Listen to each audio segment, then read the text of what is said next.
నేటి వర్తమానంలోకి ప్రవేశిస్తాం. ప్రేమగల తండ్రి, కృపగల దేవ, జీవం గల నాయన, పరిశుద్ధులైన మహాగొప్ప దేవ, దీనులుగా మీ పిల్లలుగా మీ సన్నిధిలో వాక్యమును ధ్యానించుటకు మా జీవితాలకు అవసరమైన విషయాలు తండ్రి మేము నేర్చుకున్నట్టుకు సిద్ధపడి ఉండగా మీ నడిపింపుతో మమ్మల్ని నడిపించి మా జీవితాలను మరింత బలపరచమని వేడుకొనొచ్చు. మీ ప్రియకుమారుడు మా ప్రభు ప్రియరక్షకుడైన యేసుక్రీస్తు ప్రభుల వారి మహిమగల నామములో ఈ ప్రార్థన సమర్పిస్తున్నాము తండ్రి. Amen, amen. ప్రియులారా, ఈరోజుకు మనం ఏర్పాటు చేసుకున్న అంశం పాఠాలు నేర్పే లేవీయుల చరిత్ర. అది ఈరోజు మన అంశం. పాఠాలు నేర్పే లేవీయుల చరిత్ర.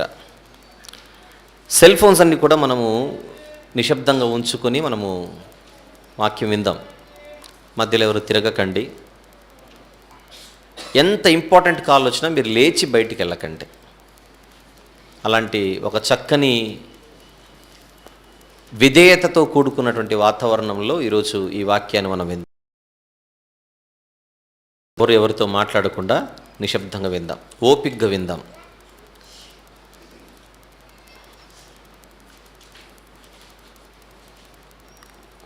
పాఠాలు నేర్పే లేవీయుల చరిత్ర. ఈ మధ్యకాలంలో ఇదే అంశాన్ని నేను హైదరాబాద్లోని ఏఎస్ రావు నగర్లో చెప్పాను ఒక 2 నెలల కిందట. కానీ అక్కడ మనకు కేవలము గంట వ్యవధి మాత్రమే ఆ హాల్ మనకిస్తారు. ఆ గంట వ్యవధిలో మనం ఎంత చెప్పుకుంటే అంత చెప్పుకోవాలి. తర్వాత ఆమెన్ అనేసి రావాలి.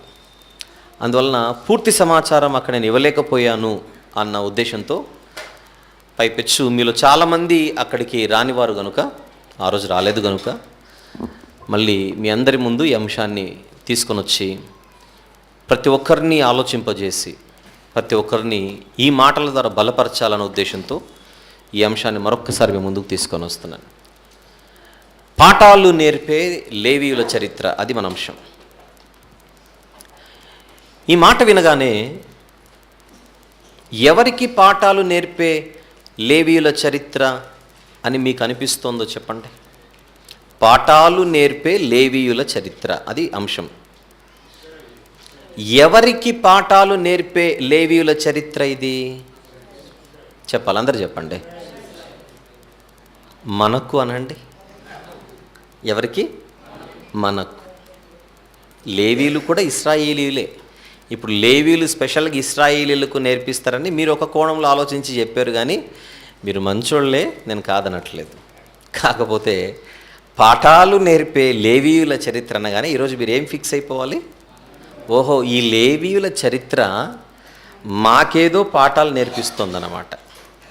ఎవరికి? మనకు అనండి అందరూ. చచ్చా, నాకు అనండి ఇప్పుడు. అది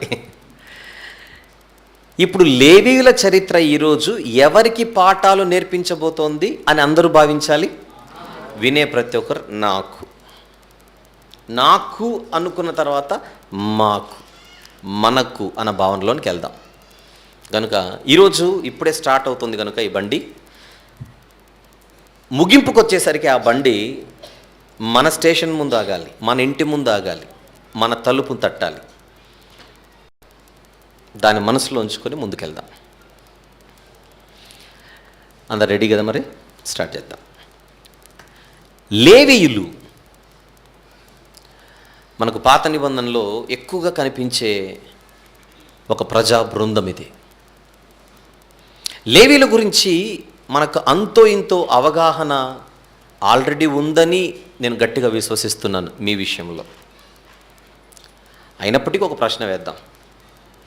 లేవీయులు అనగానే మీకు వెంటనే గుర్తొచ్చే కొన్ని విషయాలు, అంటే వాళ్ళు ఎవరు ఏంటి అని మీకేం గుర్తొస్తే అది చెప్పండి. ఎవరు వాళ్ళు?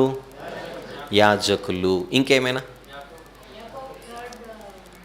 రైట్, యాకోబు కుమారులలో ఒకడైనటువంటి లేవి పిల్లలు. ఇంకేమైనా? సేవకులు, పరిచారకులు, యాజకులు. అంతేనా? Very good. దేవుడు ఏర్పాటు చేసుకున్న, పరిచర్య కోసం ఏర్పాటు చేసుకున్న ఒక గోత్రపు వారు, ఇంతే కదా. అందరికీ వెంటనే లేవీయులు అనగానే ఇంతకు మించి ఎంత కొట్టుకున్నా మనం బండి దాటదు. లేవీయులు అనగానే వాళ్ళు యాజకులని, సేవకులని, పరిచారకులని, ఇంకా లేవి గోత్రికులని, యాకోబు యొక్క 12 మంది కుమారులలో ఒక కుమారుడు లేవి అయితే ఆయన పిల్లలు వీళ్ళని, ఇవన్నీ మనకు వెంటనే గుర్తొస్తాయి. అల్టిమేట్గా లేవీయులు అంటే మనకు సేవకులు అన్న పిక్చర్ వెంటనే మనకు మెదడులో అలా స్ట్రైక్ అవుతుంది. ఇప్పుడు రెండో ప్రశ్న, వీళ్ళు దేవుడు ఏర్పరచుకున్న వాళ్ళే, 100%, దెర్ ఇస్ నో డౌట్. అయితే సేవకులు అనగానే ఏ సేవకులైనా, లేవీయులు కానీ ఎవరైనా, మీకు వెంటనే గుర్తొచ్చేది సాత్వికులు, దీనులు, మంచివారు, అంతేనా? మంచి మాటలు చెప్పేవారు. మీరు ఒక సాఫ్ట్ నేచర్ని మీరు ఊహించుకుంటారా సేవకులు అంటే? మీకు అది గుర్తొస్తుందా? లేకపోతే మెడలో ఎర్ర కర్చీఫ్ కట్టుకొని రోడ్డు మీద తల్వారు పట్టుకొని రండ్రా చూసుకుందాం, ఈ టైప్ పిక్చర్ ఏమన్నా మీకు క్రియేట్ అవుతుందా? ఏంటి సేవకులు అనగానే మీకు సాఫ్ట్ పర్సనాలిటీ, సాఫ్ట్ నేచర్ వెంటనే గుర్తొస్తుందా, లేకపోతే వైలెంట్ నేచర్ గుర్తొస్తుందా అని అడుగుతున్నాను నేను. ఒక హింసాత్మకమైనటువంటి పిక్చర్ ఏం కనపడదు కదా, రక్తం అంతా ఇట్లా రాసుకొని డి అంటే డి, సై అంటే సై అన్న పిక్చర్ మనకేం అనిపించదు. అలాగనే లేవీయులు అనగానే వెంటనే మనకు సేవకులు అని ఎప్పుడైతే గుర్తొస్తుందో, సేవకులు అనగానే వెంటనే మనకు వాళ్ళ గురించి సాఫ్ట్ పర్సనాలిటీ, సాఫ్ట్ నేచర్, ఇదంతా మనకు వెంటనే మైండ్లో స్ట్రైక్ అవుతుంది. అయితే ఈరోజు ఈ పాఠాన్ని మనం ఎన్నుకోవడానికి గల ముఖ్య కారణం ఏంటో నేను ముందుగా చెప్పి ముందుకెళ్తాను. పాత నిబంధనలో లేవీయులను దేవుడు తన సేవ కోసం ఎన్నుకున్నాడు, అది బైబిల్లో ఉంది. ఈరోజు ఇది కూడా సేవకుల సదస్సే. ఉదయం నుంచి ఇక్కడ జరిగింది ఏంటి? సేవకుల శిక్షణా సదస్సే, కమిటీ మీటింగ్లో జరిగిందంతా అదే. వాళ్ళు మాత్రమే కాకుండా దాదాపు ఇక్కడ ఉన్న వాళ్ళందరూ కూడా నేను కూడా దేవుని సేవలో వాడబడాలన్న ఆశ అంతో ఎంతో కలిగిన వాళ్ళు ఇక్కడ ఉన్న వాళ్ళందరూ. అయితే దేవుడు మనల్ని ఎన్నుకోవాలి అంటే, దేవుడు మనల్ని ఏర్పరచుకోవాలి అని అంటే, దేవుడు మనల్ని వాడుకోవాలి అని అంటే, దేవుడు వీళ్ళ చరిత్రను వ్రాయించి దీన్ని స్టడీ చేయమని చెప్పాడు. కారణం, చరిత్రలో దేవుడు వీళ్ళని ఎన్నుకున్నాడు, ఏర్పరచుకున్నాడు, కోరుకున్నాడు, వాడుకున్నాడు కూడా. ఇప్పుడు మన ముందు ఉన్నటువంటి పిక్చర్, నేను కూడా ఎన్నుకొనబడాలి అంటే దేవుని చేత, నేను కూడా ఏర్పరచబడాలి అంటే దేవుని చేత, నేను కూడా దేవుని చేత వాడబడాలి అని అంటే, చరిత్రలో ఇంతకుముందు దేవుడు ఎవరినైతే ఎన్నుకున్నాడో, ఏర్పరచుకున్నాడో వారిని పట్టుకొని మన ముందు పెట్టుకుంటే, వాళ్ళని ఎందుకు ఏర్పరచుకున్నాడో మనకు తెలిస్తే, మనల్ని ఎందుకు ఏర్పరచుకుంటాడో, ఎప్పుడు ఏర్పరచుకుంటాడో, ఎలా ఉంటే ఆయన మనల్ని ఆశిస్తాడో, కోరుకుంటాడో అన్నది మనకు కనబడిపోతుంది ముందు. అది టార్గెట్ మెయిన్. దేవుడు నన్ను వాడుకోవాలి, దేవుడు నన్ను కోరుకోవాలి, దేవుడు నన్ను ఎన్నుకోవాలి, దేవుడు నన్ను ఏర్పరచుకోవాలి, దేవుడు నన్ను ఉపయోగించుకోవాలని మనకు 100 కోరికలు ఉండొచ్చు. కానీ ఇవన్నీ జరగాలంటే మనకంటే ముందు సీనియర్లు ఎవరైతే ఉన్నారో బైబిల్లో, వారిని మనం పట్టి చూస్తే, వాళ్ళ చరిత్రను తెరచితే, చదివితే, పరిశీలిస్తే, వారిని ఎందుకు ఎన్నుకున్నాడు కనుక నేను కూడా అలా ఉంటే దేవుడు నన్ను ఎన్నుకుంటాడన్నమాట, వాడుకుంటాడన్నమాట, ఇష్టపడతాడన్నమాట అన్న పిక్చర్ మనకు బయటకు వస్తుంది. అందుకోసమే వీళ్ళ చరిత్ర చదువుకుందాం ఈరోజు. ఇది లేవీయుల చరిత్ర. ఈ చరిత్ర మనకు పాఠాలు నేర్పించబోతోంది. ఆ పాఠాలు నేర్చుకోవడానికి వీళ్ళ చరిత్ర చదువుకుందాం. వెళ్దాం ముందుకి. సేవకులు అనగానే లేవీయులు మనకు గుర్తొస్తున్నారు పాత నిబంధనలో. సేవకులు అనగానే వెంటనే మనకు సాఫ్ట్ నేచర్, సాఫ్ట్ కార్నర్, లేకపోతే సాఫ్ట్ పర్సనాలిటీ, సాత్వికులు, దీనులు అన్న ఆలోచనలు, ఊహాచిత్రం మనకు మనసులో మొదలవుతోంది. కానీ ఒక విషయం చెప్పాలి ఇక్కడ, లేవీయుల చరిత్ర మనం చదివితే, బాగా జాగ్రత్తగా పరిశీలిస్తే, వీళ్ళ ప్రారంభమే ఒక హింసతో కూడుకున్నది. ఇది గమనించదగ్గ విషయం. దేవుడు ఎన్నుకున్న, దేవుడు తనకు సేవ చేయడానికి ఎన్నుకున్న గోత్రం ఏదైతే ఉందో, లేవి గోత్రం, ఆ లేవి గోత్రికుల ప్రారంభం అన్నది ఒక వైలెంట్ బిగినింగ్, వాళ్ళ ప్రారంభం ఒక హింసతో కూడుకున్నటువంటి ప్రారంభం. అది రక్తము చిందించినటువంటి ప్రారంభం. అది రక్తపాతం సృష్టించినటువంటి ఆరంభం. అది మనం చదివేటప్పుడు ఇలాంటి వారిని దేవుడు ఎందుకు ఎన్నుకున్నాడనే ప్రశ్న ఖచ్చితంగా పుడుతుంది మనకు. అందుకోసమే ఈరోజు ఈ పాఠాన్ని 2 భాగాలుగా నేను డివైడ్ చేసి మీ ముందుకు తీసుకొని రాబోతున్నాను. నోట్స్ రాసుకుంటుంటే పార్ట్ 1 అండ్ పార్ట్ 2 అని మీరు రాసుకోవాలి. పాఠాలు నేర్పే లేవీయుల చరిత్ర అన్న అంశాన్ని 2 భాగాలుగా నేను విడగొట్టి మీ ముందుకు జాగ్రత్తగా తీసుకొని రాబోతున్నాను. ఇప్పుడు మీరు వినబోతున్నది మొదటి భాగం. ఇది ముగించుకున్న తర్వాత బ్రేక్ లేకుండా 2వ భాగంలోనికి వెళ్తాను. ఆ 2వ భాగం కూడా ముగించుకొని లంచ్కి వెళ్తాం. అది మన ప్రయాణం. ఎప్పుడైపోతే అప్పుడు లంచ్, ఇంకా టైం పెట్టుకోకండి మీరు. స్టార్ట్ చేద్దాం. మొదటి భాగం. ఈ మొదటి భాగంలో లేవీయుల చరిత్రను చదివితే ఆ హిస్టరీలో ఈ లేవీయులకు సంబంధించి ఎన్నో హింసాత్మక ఘటనలు కనబడతాయి. కేవలం ఒకటే కాదు. అందులో భాగంగా ఈరోజు ఒక 3 లేవీయుల చరిత్రలోని ఒక 3 వైలెంట్ ఈవెంట్స్, వైలెంట్ ఇన్సిడెంట్స్, హింసతో కూడుకున్న, హింసతో ముడిపడిన, హింసాత్మకతతో కూడుకున్నటువంటి ఒక 3 సందర్భాలను మీ ముందుకు తీసుకొని రాబోతున్నాను. ఇది మొదటి భాగంలో మనం చూడబోయేది. మొదటి సందర్భం, 2వ సందర్భం, 3వ సందర్భం.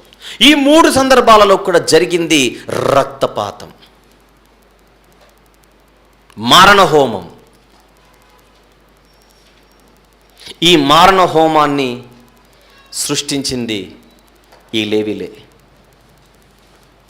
కానీ ఒక్కొక్క సంఘటన వాళ్ళ చరిత్రను అలా మలుపులు తిప్పుతూ వచ్చేసింది.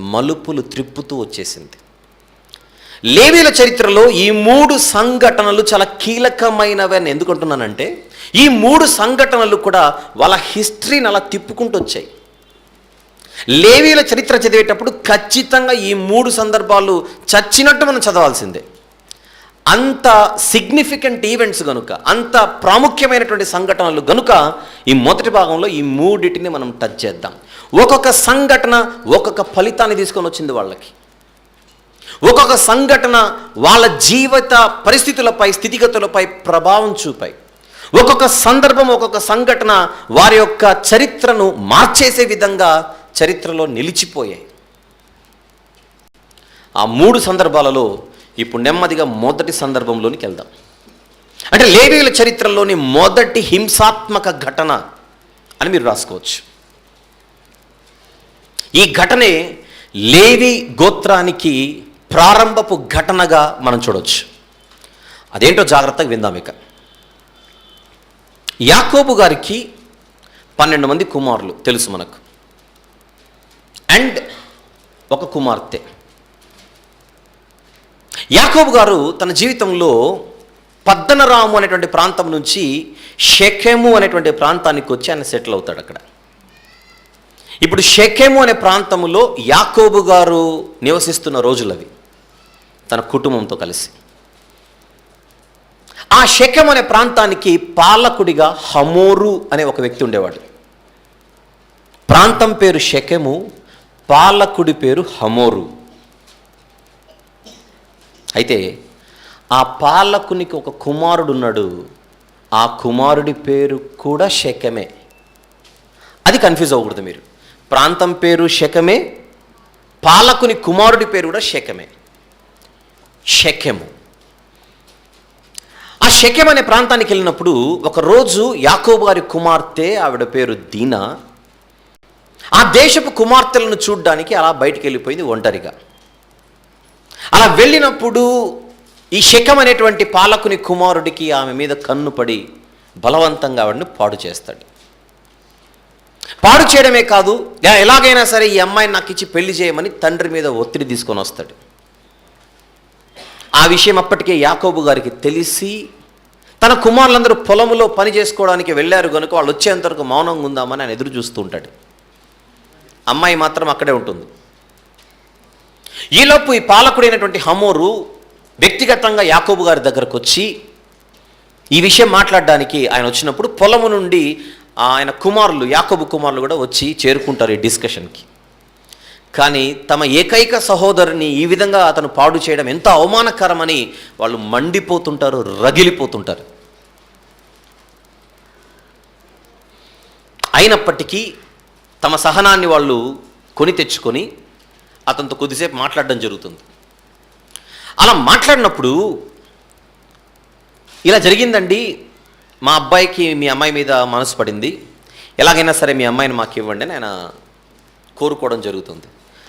అప్పుడు వీళ్ళు ఎలాగైనా సరే చేయాల్సింది చేయాలన్న ఆలోచనతో కపటముగా యాకోబు కుమారులు సరే ఇస్తాం మా అమ్మాయిని, ఎందుకంటే ఇతను ఇచ్చిన ప్రపోజల్లో మీరు విదేశీయులైనా పరాయి వారైనా పరదేశులైనా మా మధ్య నివసిస్తున్నారు కనుక మీరు పరదేశులుగా ఎందుకు ఉండాలి, ఇక ఎలాగో జరిగింది జరిగిపోయింది కనుక ఇక మీదట మా పిల్లల్ని మీకు, మీ పిల్లల్ని మాకు ఇచ్చి పుచ్చుకోవడం వలన మనందరం ఏకజనం అయిపోయి ఇక్కడే కలిసి బతకొచ్చు కదా, దయచేసి ఆలోచించండి అని అతను మాట్లాడినప్పుడు ఇతని కుమారులు, యాకోబు గారి కుమారులు, రైట్, అలాగైతే ఒక కండిషన్ ఉంది, మేము జనరల్గా సున్నతిని ఆచరించేటువంటి జాతి మాది, జనం మాది, కానీ మీరు మాత్రం సున్నతి చేసుకోరు, ఒకవేళ మీరు సున్నతి చేసుకోకపోతే మా అమ్మాయిని మీకు ఇవ్వలేం, కానీ మీ జాతిలో ఉన్నటువంటి పురుషులందరూ కూడా మీ ప్రాంతంలో సున్నతి చేసుకుంటే మా అమ్మాయిని మీకు ఇవ్వడానికి మాకు ఎటువంటి ఇబ్బంది లేదని వీళ్ళు ఆన్సర్ చెబుతారు ఒక ఉద్దేశంతో.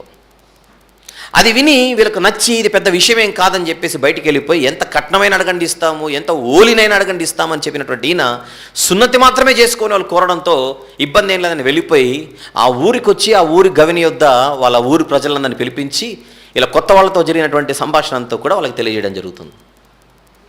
అది జరిగిన తర్వాత వీళ్ళు ఆ జనాలను ఒప్పించడానికి ఈ యాకోబు అనేటువంటి ఇతని ఫ్యామిలీ ఇక్కడ ఉండడం వలన, వాళ్ళతో మన సంబంధాలు పెట్టుకోవడం వలన, వాళ్ళు ఇక్కడ సెటిల్ అవ్వడం వలన, వాళ్ళ వ్యాపారాలు ఇక్కడ స్థిరపడితే రేపు పొద్దున వాళ్ళ ఆస్తులు మనవైపోతాయి, వాళ్ళ పశువులు మనవైపోతాయి, వారి యొక్క సంపద మనదైపోతుందని మొత్తాన్ని వీళ్ళని కన్విన్స్ చేయడానికి వీళ్ళు 100 మాటలు చెబుతారు.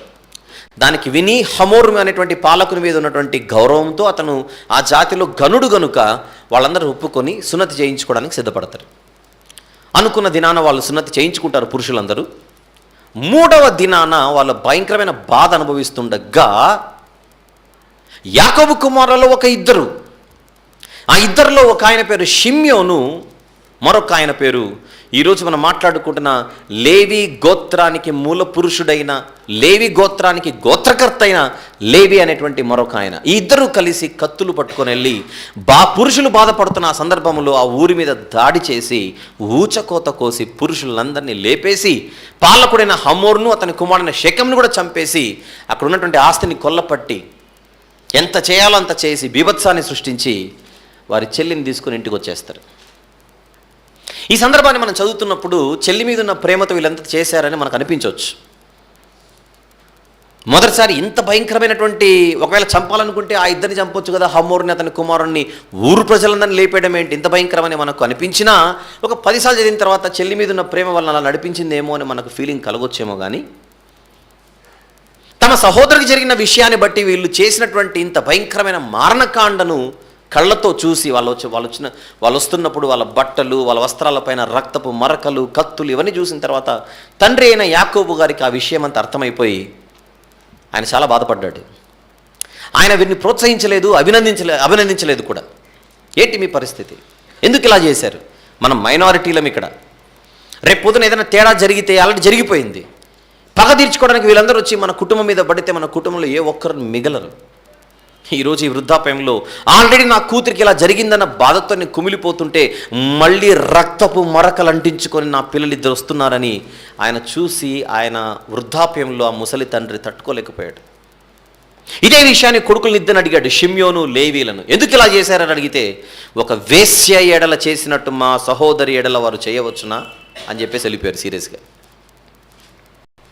ఇదంతా మనకు ఆదికాండం 34వ అధ్యాయంలో ఉంటుంది. అంతా చదవాల్సిన అవసరం లేదు, కానీ కొన్ని వచనాలు అయితే మనం చూద్దాం దయచేసి. ఆదికాండము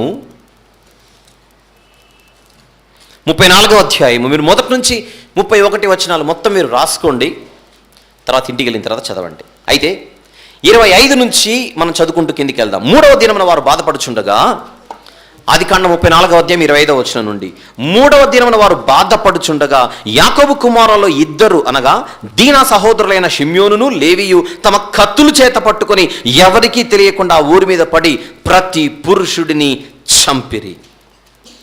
తర్వాత ఏం జరిగిందో మీరు మొత్తం చూడండి. 30కి వద్దాం. 30వ వచనం, అప్పుడు యాకోబు షిమ్యోనును లేవిని చూచి, మీరు నన్ను బాధ పెట్టి ఈ దేశ నివాసులైన కనానీయులలోను పెరిజ్జీయులలోను అసహ్యునిగా చేసి తిరిగి నా జనసంఖ్య కొంచెమే, వారు నా మీద గుంపుగా వచ్చి నన్ను చంపెదరు, నేనును నా ఇంటి వారును నాశనమగుదుమని చెప్పాను. అందుకు వారు వేశ్య ఎడల జరిగించినట్లు మా సహోదరి ఎడల ప్రవర్తింపవచ్చునా అని చెప్పేసి వెళ్ళిపోయారు. అంటే మేము తొందరపడ్డామేమో, ఆవేశపడ్డామేమో, తప్పు చేశామేమో అన్నటువంటి ఫీలింగే వీళ్ళలో కలగలేదు. కొన్ని సందర్భాల్లో మనము ఆవేశంలో ఒక మాట జారుతాం, ఆవేశంలో చేయి కూడా ఎత్తొచ్చు, కానీ తర్వాత బాధపడవచ్చు. కానీ మేము ఇంత భయంకరమైనటువంటి మారణ హోమాన్ని సృష్టించామని ఇంటికి వచ్చిన తర్వాత తండ్రి మాట్లాడుతున్నప్పుడు కూడా వీళ్ళకి అలాంటి ఫీలింగ్ కలగలేదు. చూడండి, ఎవరు వీళ్ళిద్దరు? షిమ్యోను లేవీలు. అయిపోయింది, ఈ పిక్చర్ అంతా అయిపోయింది. అయితే యాకోబు మరీ వృద్ధాప్యంలోనికి వచ్చిన తర్వాత ఆయన ఐగుప్తుకు వెళ్ళిపోవాల్సిన పరిస్థితులు ఏర్పడతాయి. తెలుసు మీకు, కరువు రావడము, యోసేపు గారు అక్కడి నుంచి వీళ్ళందరినీ పిలిపించుకోవడం అంతా జరిగిపోతుంది.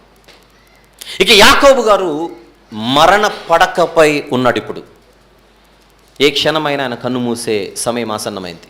పండు ముసలి ప్రాయంలో ఉన్నాడు. ఆయనకు అర్థమైపోయింది, ఇక నేను చనిపోబోతున్నానని ఐగుప్తులో. అప్పుడు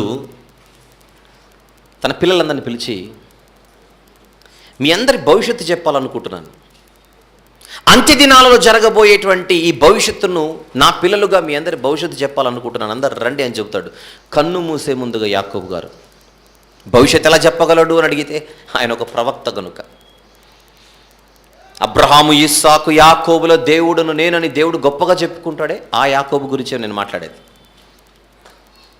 అలా వచ్చి పిల్లలందరూ వచ్చిన తర్వాత యాకోబు గారు ఒక్కొక్కరి భవిష్యత్తు చెప్పడం మొదలుపెట్టి, ముందుగా పెద్ద కుమారుడైన రూబేను యొక్క భవిష్యత్తు చెప్తాడు.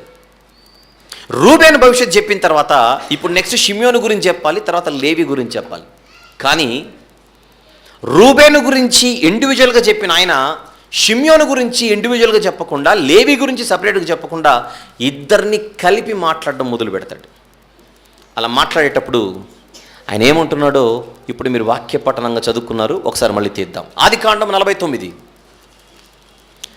ఆదికాండము 49వ అధ్యాయం 5 నుండి 7 వచనాలు మనం వాక్య పఠనంగా చదువుకున్నాం. కానీ ఒకసారి మొదటి వచనం చదువుకొని కిందికి వద్దాం. యాకోబు తన కుమారులను పిలిపించి ఇట్లా, నేను మీరు కూడి రండి, అంత్యదినములలో మీకు సంభవింపబో సంగతులను మీకు తెలియజేసేదను అని కుమారుల భవిష్యత్తు చెప్పడం మొదలుపెట్టాడు. ఆ కుమారులకు పుట్టబోయే పిల్లల భవిష్యత్తు చెప్పడం యాకోబు గారు మొదలుపెట్టారు. అందులో 5వ వచనం నుండి చదువుకుంటూ కిందికి వెళ్దాం. అందరూ చూద్దాం 5 నుంచి. షిమ్యోను, లేవి అనువారు సహోదరులు. పైన రూబేను గురించి ఇండివిజువల్గా చెప్పాడు, మర్చిపోకండి. 3వ వచనంలో రూబేను నీవు నా పెద్ద కుమారుడవు, మళ్ళీ షిమ్యోను నా 2వ కుమారుడు అని చెప్పలా, వీళ్ళిద్దరిని కలిపి మాట్లాడుతున్నాడు. షిమ్యోను, లేవి అను వారు సహోదరులు, వారి ఖడ్గములు బలాత్కారపు ఆయుధములు. షెకెములో ఎప్పుడు జరిగింది సంఘటన, ఐగుప్తులో ఎప్పుడు గుర్తు చేసుకుంటున్నాడు ఈ సంఘటన. ఎప్పుడో జరిగిపోయిన సంఘటన. అసలు చంపినోళ్ళు మర్చిపోయారేమో కానీ కన్న తండ్రి మాత్రం దీన్ని మర్చిపోలేకపోయాడు. గమనించండి, వారి ఖడ్గములు బలాత్కారపు ఆయుధములు, నా ప్రాణమా వారి ఆలోచనలో చేరవద్దు. ఎందుకో యాకోబు గారు షిమ్యోను, లేవీలు సృష్టించిన ఈ మారణకాండను, వారు కలుగజేసిన ఈ రక్తపాతాన్ని ఆయన జీర్ణించుకోలేకపోతున్నాడు. కరువు ఎదుర్కొన్నాడు, యోసేపును పోగొట్టుకున్నాడు చాలా కాలం. ఇవన్నీ జరిగిపోయాయి, కానీ అన్నిటిని ఆయన భరించగలిగాడు. కానీ షిమ్యోను, లేవీలు చేసిన దీన్ని మాత్రం ఆయన మర్చిపోలేకపోతున్నాడు. చనిపోయే ముందు కూడా ఈ సంఘటనను గుర్తు చేసుకుంటున్నాడు. చూడండి, నా ప్రాణమా వారి ఆలోచనలో చేరవద్దు, నా ఘనమా వారి సంగముతో కలుసుకోవద్దు. లేవి మంచోడు కాదు, అతని ఆలోచనలు కరెక్ట్ కాదు. ఈ లేవి యొక్క వైలెంట్ నేచర్ ఏదైతే ఉన్నదో, హింసాత్మక స్వభావం ఏదైతే ఉన్నదో, అలాంటి స్వభావము కలిగిన సంఘముతో అసలు కలుసుకోవద్దు. వారు కోపము వచ్చి మనుషులను చంపిరి. తమ స్వేచ్ఛ చేత ఎద్దుల గుదికాలి నరములను తెగగొట్టిరి. వారి కోపము వేండ్రమైనది, వారి ఉగ్రతయు కఠినమైనది. అవి శపింపబడును. చనిపోయే ముందు ఈ తండ్రి షిమ్యోను లేవీలను దీవించకుండా శపిస్తున్నాడు. చూడండి, అది తండ్రిగా శాపం, ఒక ప్రవక్తగా శాపం. ఏమంటున్నాడు ఆయన?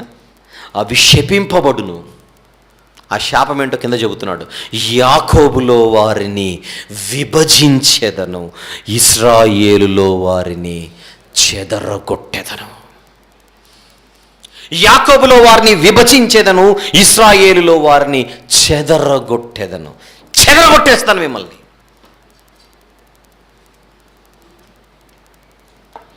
యాకోబన్న ఈ కన్న తండ్రి వెళ్ళిపోతూ ఈ ఇద్దరు పుత్రులను, వారి సంతానాన్ని శపించి వెళ్ళిపోయాడు. ఆయన శపిస్తే శాపము తగలకుండా ఎలా ఉంటుంది? తగలాలి. ఏమిటా శాపం? విభజింపబడడం. 2, చెదరగొట్టబడడం. ఇప్పుడు జాగ్రత్తగా వినండి. తర్వాత దేవుడు మోషే గారిని పుట్టించి తర్వాత సీజన్లో ఇశ్రాయేలీలను ఆయన ద్వారా రక్షించి బయటికి తీసుకొని వచ్చాడు. యెహోషువ గారి నాయకత్వములో వాగ్దాన దేశంలోనికి వారిని నడిపించాడు. అలా నడిపించినప్పుడు అన్ని గోత్రాల వారికి ఈ భూభాగం ఇది వీరిది, అది వారిది, ఇది వారిది, ఇది వీరిదని అందరికీ ల్యాండ్ దేవుడు డిస్ట్రిబ్యూట్ చేయించాడు. భూ విభజన జరిగిందా? భూ పంపకం అనేది జరిగిందా? 12 గోత్రాల వారికి భూ పంపకాలు జరిగితే అందులో ఒక షిమ్యోను గోత్రానికి, చాలామందికి ఐడియా ఉండకపోవచ్చు, షిమ్యోనీలకు సపరేట్గా ఒక ల్యాండ్ దేవుడు ఇవ్వలేదు. నఫ్తాలీయులకు ఇచ్చినట్టుగా, జబూలీనీలకు ఇచ్చినట్టుగా, ఇంకా రూబేనీలకు ఇచ్చినట్టుగా, గాదీయులకు ఇచ్చినట్టుగా, అందరికి ఇచ్చినట్టుగా షిమ్యోనీలకు దేవుడు స్పెషల్గా ఈ పీస్ ఆఫ్ ల్యాండ్ మీదే అని దేవుడు ఇవ్వలేదు. ఏం చేశాడు చెప్పనా? యూదులకు దేవుడు ఏ ల్యాండ్ అయితే ఇచ్చాడో, యూదా గోత్రపు వారికి దేవుడు ఏ ల్యాండ్ అయితే ఇచ్చాడో ఆ భూభాగంలో కొన్ని పట్టణాలు, కొన్ని ఊర్లు మాత్రం వీరికి అలా పంచిపెట్టేశాడు. అంటే ఎవరికో ఇచ్చిన ల్యాండ్లో ఉన్న కొన్ని ఊర్లను తీసుకొని వచ్చి మీరు ఇక్కడ బతకండి అని చెప్పాడు. ఎవరికి? షిమ్యోనీయులకి. చూద్దాం యెహోషువ గ్రంథం 19వ అధ్యాయం. ముందుగా షిమ్యోనీయుల గురించి చూద్దాం. యెహోషువ గ్రంథము 19వ అధ్యాయం 1 నుండి 9 వచనాలు మీరు రాసుకోవాలి. 1 నుండి 9. సందర్భం కోసం 1వ వచనం చదువుదాం. 2వ వంతు చీటి షిమ్యోనీయుల పక్షముగా, అనగా వారి వంశముల చొప్పున షిమ్యోనీయుల గోత్రపు పక్షముగా వచ్చెను. నెక్స్ట్ మాట చూడండి. వారి స్వాస్థ్యము యూదా వంశస్థుల స్వాస్థ్యము మధ్య నుండెను. వీళ్ళకు లేదు స్పెషల్గా, ఎవరి గోత్రపు వారో వాళ్ళ మధ్య వీళ్ళకు కొంచెం ఆ యొక్క స్వాస్థ్యం ఇవ్వబడింది. 9వ వచనం. 9 షిమ్యోనీయుల స్వాస్థ్యము యూదా వంశస్థుల వంతులోని భాగము. ఏలైనగా యూదా వంశస్థుల భాగము వారికి ఎక్కువ గనుక వారి స్వాస్థ్యము నడుమ షిమ్యోనీయులు స్వాస్థ్యము పొందిరి. అంతేగాని వీళ్ళకి స్పెషల్గా లేదు. ఏ ఊర్లు ఎక్కడెక్కడ ఏంటని తెలియాలంటే ఆ 2వ వచనం నుంచి 8వ వచనం వరకు చదువుకుంటారండి. యూదా గోత్రానికి దేవుడిచ్చిన భూభాగంలో కొన్ని ఊర్లు, కొన్ని పట్టణాలు షిమ్యోనులకు దేవుడు అలా ఇచ్చాడే కానీ మీకంటే ఒక సపరేట్ ల్యాండ్ ఇది మీది, ఇది షిమ్యోను భూభాగం అన్నట్టుగా వీళ్ళకు ఒక ల్యాండ్ లేకుండా దేవుడు చేశాడు. ఎవరి శాపం? యాకోబు శాపం తగిలింది షిమ్యోనీయులకి. యాకోబు శపించారంటే దేవుని ఆమోదం ఉంటేనే నెరవేరుతుంది అక్కడ. ఇది షిమ్యోనీల గురించి.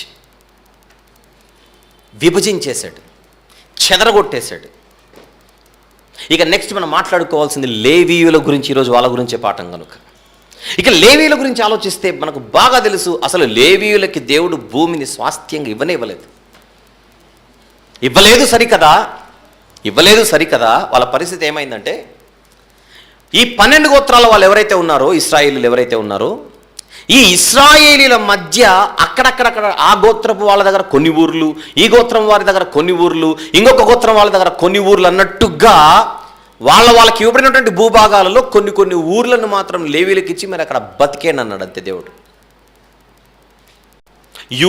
యూదా గోత్రానికి చెందిన వాళ్ళందరూ ఒకటే చోటు ఉంటారు, రూబేను గోత్రానికి చెందిన వాళ్ళందరూ ఒకటే చోటు ఉంటారు, గాదు గోత్రానికి చెందిన వాళ్ళందరూ ఒకటే చోటు ఉంటారు, జెబులూను గోత్రానికి చెందిన వాళ్ళందరూ ఒకటే చోటు ఉంటారు. కానీ లేవీలు మాత్రం అందరూ ఒకటే చోటు ఉండడానికి వీల్లేదు. వాళ్ళని దేవుడు చెదరగొట్టేశాడు. అలా చెదరగొట్టి మొత్తం 12 గోత్రాల వారి మధ్య దేవుడు వారికి ఇచ్చినటువంటి ఊర్ల సంఖ్య 48.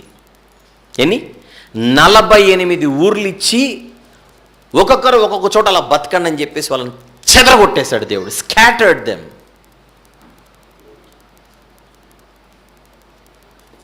ఆ 48 పట్టణాలలో 6 పట్టణాలను ఆశ్రయ పట్టణాలు అంటారు. ఆశ్రయ పట్టణాలు అంటే ఏంటనేది మనం ఫ్యూచర్లో మాట్లాడుకుందాం. మొత్తం మీద లేవీయుల హ్యాండ్ ఓవర్లోనికి వచ్చినవి 48 పట్టణాలు. ఆ 48 ఒకటే చోట లేవు, అక్కడక్కడ ఉన్నటువంటి ఊర్లు ఇవన్నీ. చూద్దాం కొన్ని వచనాలు. సంఖ్యాకాండం 35వ అధ్యాయం.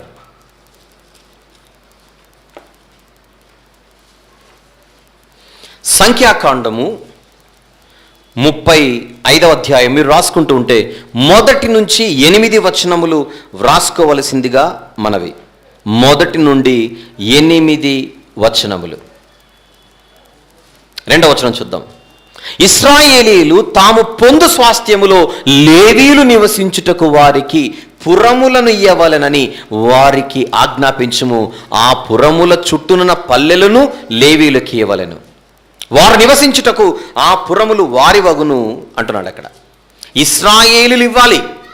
అందరు ఇదిగో మా దగ్గర నుంచి మీకు, లేదా నువ్వే తీసుకొని వాళ్ళకున్నటువంటి భూభాగాన్ని బట్టి, ఆ ల్యాండ్ ఏరియాని బట్టి, అక్కడ ఉన్నటువంటి ప్రాంతపు సైజును బట్టి వీళ్ళు ఎంతమందికి ఎన్ని ఊర్లు ఇస్తే బాగుంటుందో నువ్వు సెలెక్ట్ చేసి ఇవ్వాలి అన్న ఇన్స్ట్రక్షన్ ఇవ్వబడుతుంది. చూడండి 7వ వచనం, డైరెక్ట్గా వెళ్ళిపోదాం. 7 వాటి పల్లెలతో కూడా మీరు లేవీయులకు ఇవ్వవలసిన పురములన్నీ 48. మీరిచ్చు పురములు ఇశ్రాయేలుల స్వాస్థ్యములో నుండి ఇవ్వవలెను. మీరు ఎక్కువైన దానిలో ఎక్కువగాను, తక్కువైన దానిలో తక్కువగాను ఇవ్వవలెను. ప్రతి గోత్రము తాను పొందు స్వాస్థ్యము చొప్పున తన పురములలో కొన్నిటిని లేవీయులకు ఇవ్వాలి. అలా ఇస్తే వీళ్ళు బతుకుతారు. చూడండి ఎలా పొజిషన్ వెళ్ళది. ఏ ఊర్లు ఎక్కడెక్కడ ఉన్నాయి తెలియాలంటే మీరు ఖచ్చితంగా యెహోషువ గ్రంథం 21వ అధ్యాయం మొత్తం చదవాలి. అంటే లేవీలకు ఇవ్వబడినటువంటి ఊర్లు ఏంటి, ఏ గోత్రంలో నుంచి ఎన్ని ఇవ్వబడ్డాయి, ఆ ఊర్ల పేర్లు ఏంటో తెలియాలంటే మీరు ఏం చదవాలి? యెహోషువ గ్రంథం 21వ అధ్యాయము మొత్తం చదవండి. కానీ 41వ వచనం మాత్రం చూద్దాం. యెహోషువ గ్రంథం 21:41, అధ్యాయం 21 వచనం 41. ఇశ్రాయేలీల స్వాస్థ్యంలో వాటి పల్లెలు గాక లేవీయుల పట్టణములన్నీ 48. ఏమైంది? ఒక భూమి వీళ్ళకి ఏమైనా స్వాస్థ్యంగా ఇవ్వబడిందా? లేదే. చెదరగొట్టబడ్డారు. వీళ్ళు చెదరగొట్టబడ్డారు. స్వాస్థ్యం లేదు. యాకోబు గారి శాపం ఏంటి? విభజించేదను, నెక్స్ట్ చెదరగొట్టేదను. అలా వీళ్ళకు స్వాస్థ్యము రాలేదు అనడానికి కొన్ని వచనాలు మీరు రాసుకోండి. యెహోషువ గ్రంథం 13వ అధ్యాయం 14వ వచనం. భూమి వాళ్లకు స్వాస్థ్యంగా రాలేదు అని తెలియాలంటే మీరు రాసుకోవాల్సిన వచనాలు కొన్ని. యెహోషువ గ్రంథం 13వ అధ్యాయం 14వ వచనం, అదే యెహోషువ గ్రంథం అదే 13వ అధ్యాయం 33వ వచనం. రైట్, నెక్స్ట్ అదే యెహోషువ గ్రంథం 14వ అధ్యాయం 3వ వచనం చివరిని ఉంటుందన్నమాట. 3వ వచనం చివరి మాట. అలాగే అదే యెహోషువ గ్రంథం 18వ అధ్యాయం 7వ వచనం.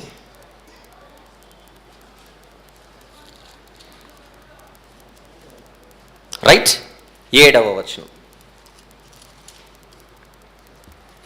ఈ వచనాలన్నింటిలో మీకు వారికి భూమి స్వాస్థ్యంగా ఇవ్వబడలేదు అన్న సంగతి మీకు కనబడితే, సంఖ్యాకాండంలోను యెహోషువ గ్రంథంలోను మనం చూసినది ఏంటి?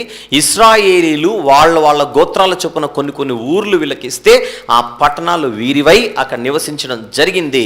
కానీ అందరూ ఒకటే చోట ఉన్నవాళ్ళు వీళ్ళు కాదు. ఎక్స్క్యూజ్ మీ, మొత్తం లేవీల చరిత్రలో ఎన్ని హింసాత్మక ఘటనలు చెబుతానని చెప్పాను ఇందాక? 3. ఆ 3 మొదటిది ఇక్కడితో అయిపోయింది. ఈ మొదటి హింసాత్మక ఘటన ద్వారా వచ్చిన ఫలితం ఏంటి అనేది కూడా మనకు తెలిసిపోయింది. అసలు మొదటి హింసాత్మక ఘటన ఏంటి? లేవీయుల గోత్రానికి గోత్రకర్త అయిన లేవి ఎవరైతే ఉన్నారో ఆయన కత్తి పట్టుకొని చేసిన ఈ రక్తపాతానికి కన్న తండ్రి శాపాన్ని ఇస్తే, ఆ శాపానికి గురై లేవి గోత్రపు వారు ఇశ్రాయేలుల మధ్య చెదరగొట్టబడ్డారు. అంటే కరెక్ట్గా మాట్లాడితే లేవి గోత్రం శపించబడిన గోత్రం. సాక్షాత్తు కన్న తండ్రి చేత శపింపబడినటువంటి గోత్రం అంటే ఏంటి వీళ్ళ చరిత్ర? ఎక్స్క్యూజ్ మీ, మన పాఠం పేరేంటి? పాఠాలు నేర్పే లేవీయుల చరిత్ర. మళ్ళీ ప్రశ్న, ఎవరికి పాఠాలు నేర్పే లేవీయుల చరిత్ర ఇది? Very good. నాకు లేదా మాకు లేదా మనకు. ఆ చరిత్రలోనికి ప్రవేశిస్తే మనకు ఒక పిక్చర్ బయటపడింది. ఈ గోత్రం ఒక శపింపబడిన గోత్రం. ఇక్కడతో పాఠం అయిపోయింది అని నేను అన్నాను అనుకోండి, వెంటనే మీకు పుట్టే సందేహం ఏంటి?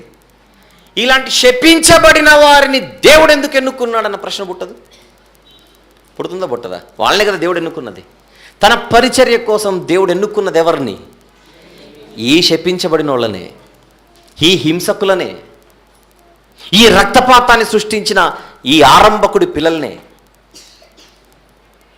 మరెందుకు ఎన్నుకున్నాడు? ఎందుకు వీరిని కోరుకున్నాడు? ఇది ఇప్పుడు మనకు తెలియాలి. అది తెలియాలంటే నెమ్మదిగా మనము 2వ ఘటనలోనికి మనం ప్రవేశించాలి. వీళ్ళ ఆరంభమే దారి తప్పింది, వాళ్ళ ఆరంభమే శపించబడింది. కానీ ఇదే లేవీలు మరొక సందర్భములో వారి మీదున్న శాపాన్ని వారు తొలగించుకోగలిగే ఒక అవకాశాన్ని వాళ్ళు వినియోగించుకోగలిగారు. ఆ సందర్భమే ఇప్పుడు 2వ సందర్భంగా మనం మాట్లాడుకుందాం. రెడీనా మరి అందరూ? స్టార్ట్ చేద్దాం.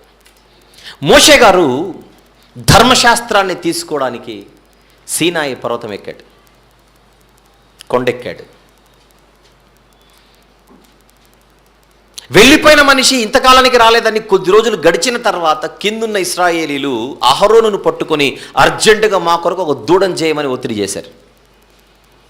ఒత్తిడి తట్టుకోలేక అహరోను గారు బంగారు దూడం చేసి వాళ్ళ ముందు పెట్టాడు. మోషేతో మాట్లాడుతున్న దేవుడు ఇది చూసి తట్టుకోలేక అర్జెంటుగా వెళ్ళి నీ ప్రజలను చూడుపో అన్నాడు, పంపించాడు మోషే గారిని. వాళ్ళని చూసిన తర్వాత మోషే గారికి బీపీ రేజ్ అయింది. మామూలుగా రేజ్ అవ్వలేదు, తట్టుకోలేకపోయాడు. ఎర్ర సముద్రాన్ని చీల్చి ఎంత అద్భుతంగా బయటికి తీసుకొని వస్తే దేవుణ్ణి మార్చుకున్న భయంకరమైన జాతిది. మొత్తం 12 గోత్రాల వారి పాపంలో మునిగిపోయారు, మర్చిపోకండి. బంగారపు దూడను అహరోను చేత చేయించుకోవడంలో 12 గోత్రాల వారి హ్యాండ్ ఉందని మర్చిపోకండి. కేవలం 1, 2, 3 గోత్రాలు కాదు, అందరూ ఇన్వాల్వ్ అయ్యారు.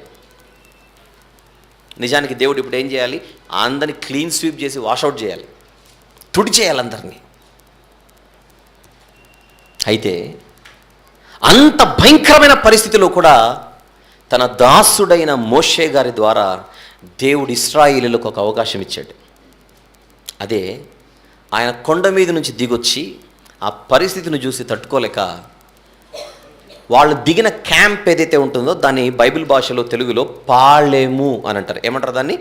పాళెము. ఇంగ్లీష్లో క్యాంప్ అని అంటారు. వీళ్ళు ఎక్కడన్నా అరణ్యంలో కొండలో మధ్యలో దిగితే అదంతా ఒక క్యాంప్. అది ఆ పాళెపు ద్వారాన క్యాంప్ గేట్ దగ్గర మోషే గారు నిలబడి ఇశ్రాయేలీయులందరికీ వినపడేలా గట్టి స్వరముతో, గొప్ప స్వరముతో ఇలా మాట్లాడతాడు. మీరు ఇప్పటికే భయంకరమైన పాపం చేశారు, తప్పు చేశారు, దేవుడు ఎప్పుడెప్పుడు అని రెడీగా ఉన్నాడు మీ మీద ఉగ్రత కుమ్మరించడానికి. అయితే చిట్ట చివరిగా మీ అందరికీ దేవుడు ఇస్తున్న అవకాశం ఇది. ఇప్పటికైనా మించిపోయింది లేదు. చేశారు అయ్యింది జరిగిపోయింది. ఈ అవకాశాన్ని వినియోగించుకొని పశ్చాత్తాపపడి మారు మనసు పొంది మీలో ఎవరెవరైతే జీవము గల యెహోవా దేవుని పక్షాన ఉన్నారో వాళ్ళందరూ నా వెనకలకు వచ్చేయమని పిలుపునిచ్చాడు. ఇది దేవుడు తన దాసుడైన మోషే గారి ద్వారా ప్రజలకిచ్చిన ఒక సువర్ణ అవకాశం.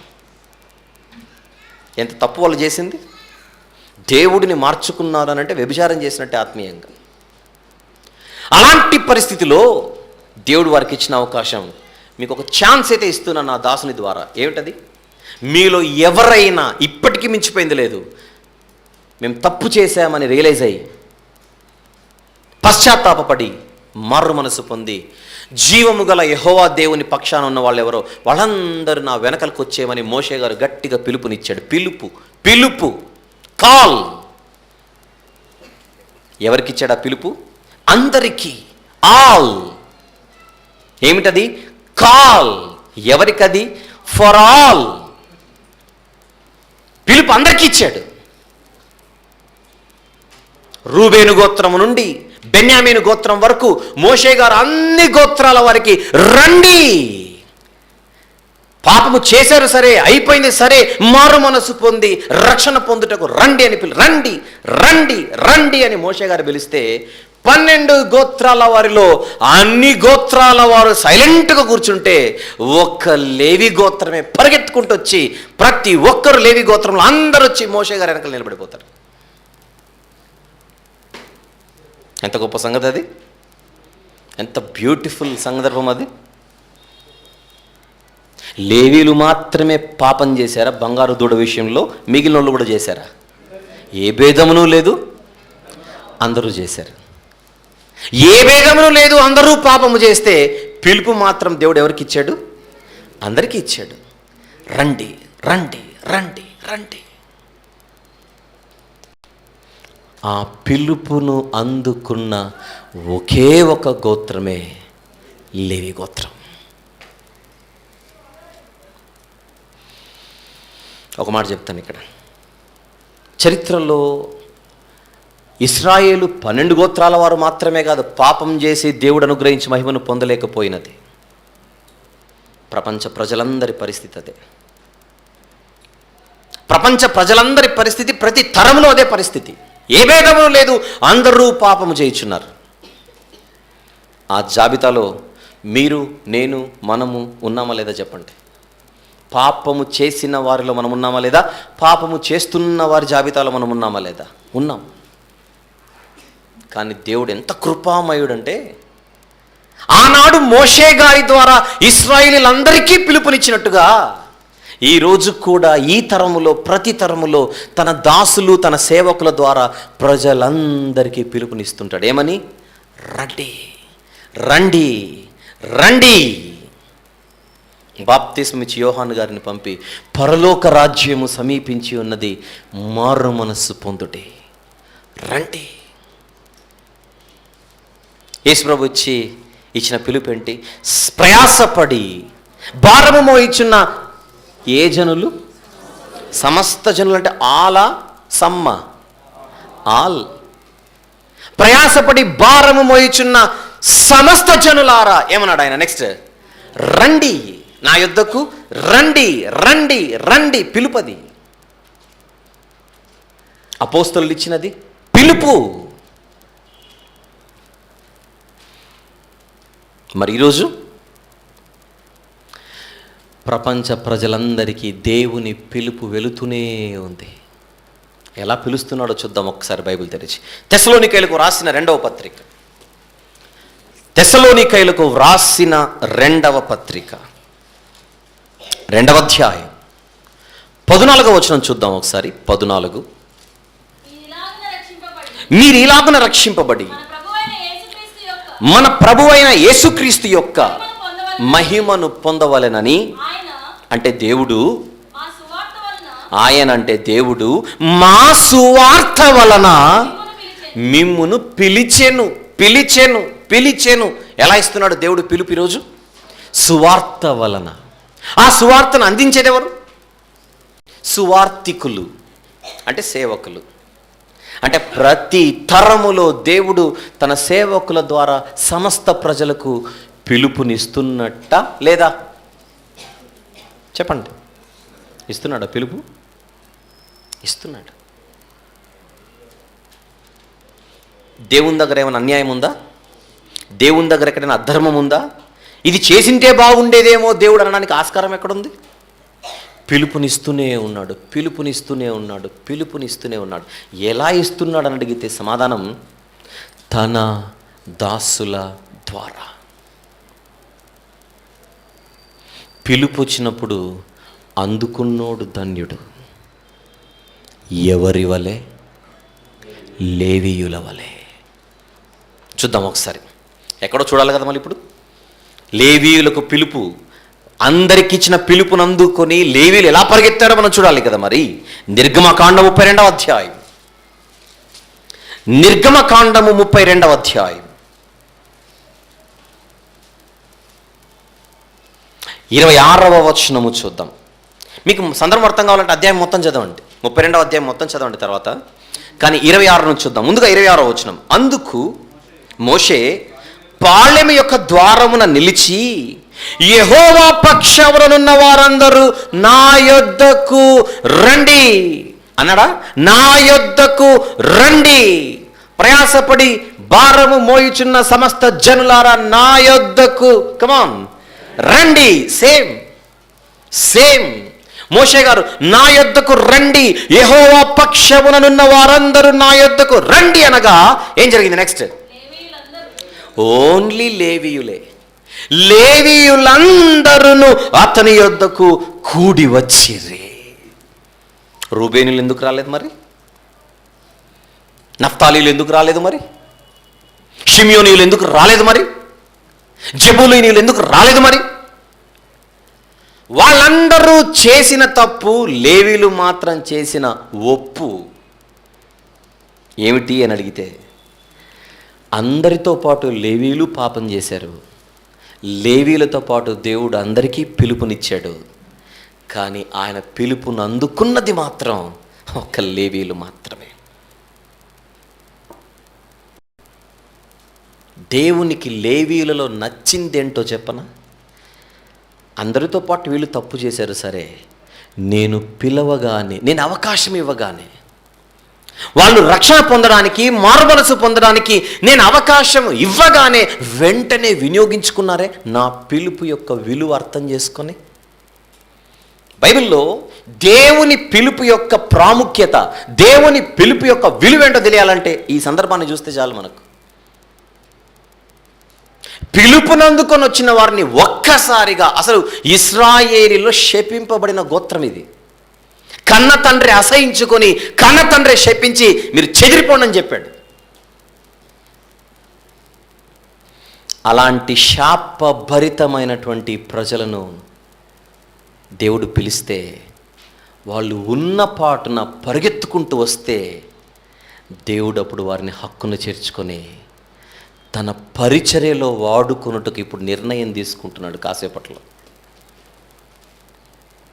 ఇది లేవీయుల చరిత్రకు ఒక కీలకమైన మలుపు. చూస్తాం కాసేపు తర్వాత, ఇంకొంచెం దాన్ని ధ్యానిస్తాం. కానీ అక్కడ మనం బండి ఆపి అక్కడే మనం ఆగి ఒక్కసారి మన జీవితాలు చూద్దాం. మనమే మంచోళ్ళం కాదే, మనం కూడా ఎన్నో విషయాలు దారి తప్పాం, పాపం చేశాం, దేవుని గాయపరిచాం, బాధ పెట్టాం. బంగారు దూడ విషయంలో వీళ్ళందరూ ఎలాగైతే దేవుణ్ణి బాధ పెట్టారో, మనం కూడా మన జీవితాలలో ఎన్నో తప్పులు చేసి దేవుణ్ణి బాధ పెట్టిన వాళ్ళమే. కానీ దేవుడు ఏం చేస్తున్నాడు? తన సేవకుల ద్వారా పిలుపును మన వరకు తీసుకొని వచ్చి, రా, నువ్వు మారు మనసు పొంది నా దగ్గరికి వస్తే నీ గతాన్ని నేను పాతేస్తానంటున్నాడు దేవుడు. ఏమంటున్నాడు?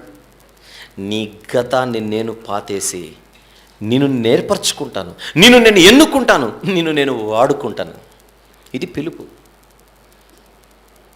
ఎంతమందికి పిలుపు అర్థమవుతుంది?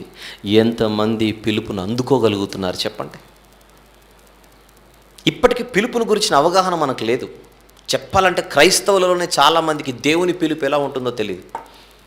ఆయన తన సేవకుల ద్వారా మాట్లాడతాడు, తన దాసుల ద్వారా పిలుపునిస్తాడని అర్థం చేసుకోక ఆయనే కిందికి రావాలి, ఆయనే ప్రత్యక్షం అవ్వాలి, ఆయనే మాట్లాడాలి, చల్లనైన మెల్లనైన స్వరముతో ఆయన మాట్లాడితే నేను వస్తానంటారు. ఆ పిలుపు రావాలంటే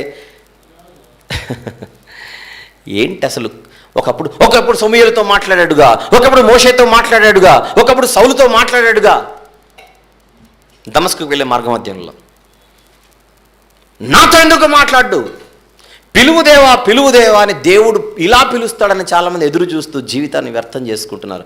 ఆయన ఆల్రెడీ మీ దగ్గరకు వచ్చాడు, తన దాసుల ద్వారా, తన సేవకుల ద్వారా పిలుపునిచ్చాడు. ఆ పిలుపుని అర్థం చేసుకోలేక ఈరోజు ఎంతమంది తమ జీవితకాలాన్ని వ్యర్థం చేసుకుంటున్నారో ఒక్కసారి మీరు ఆలోచించండి.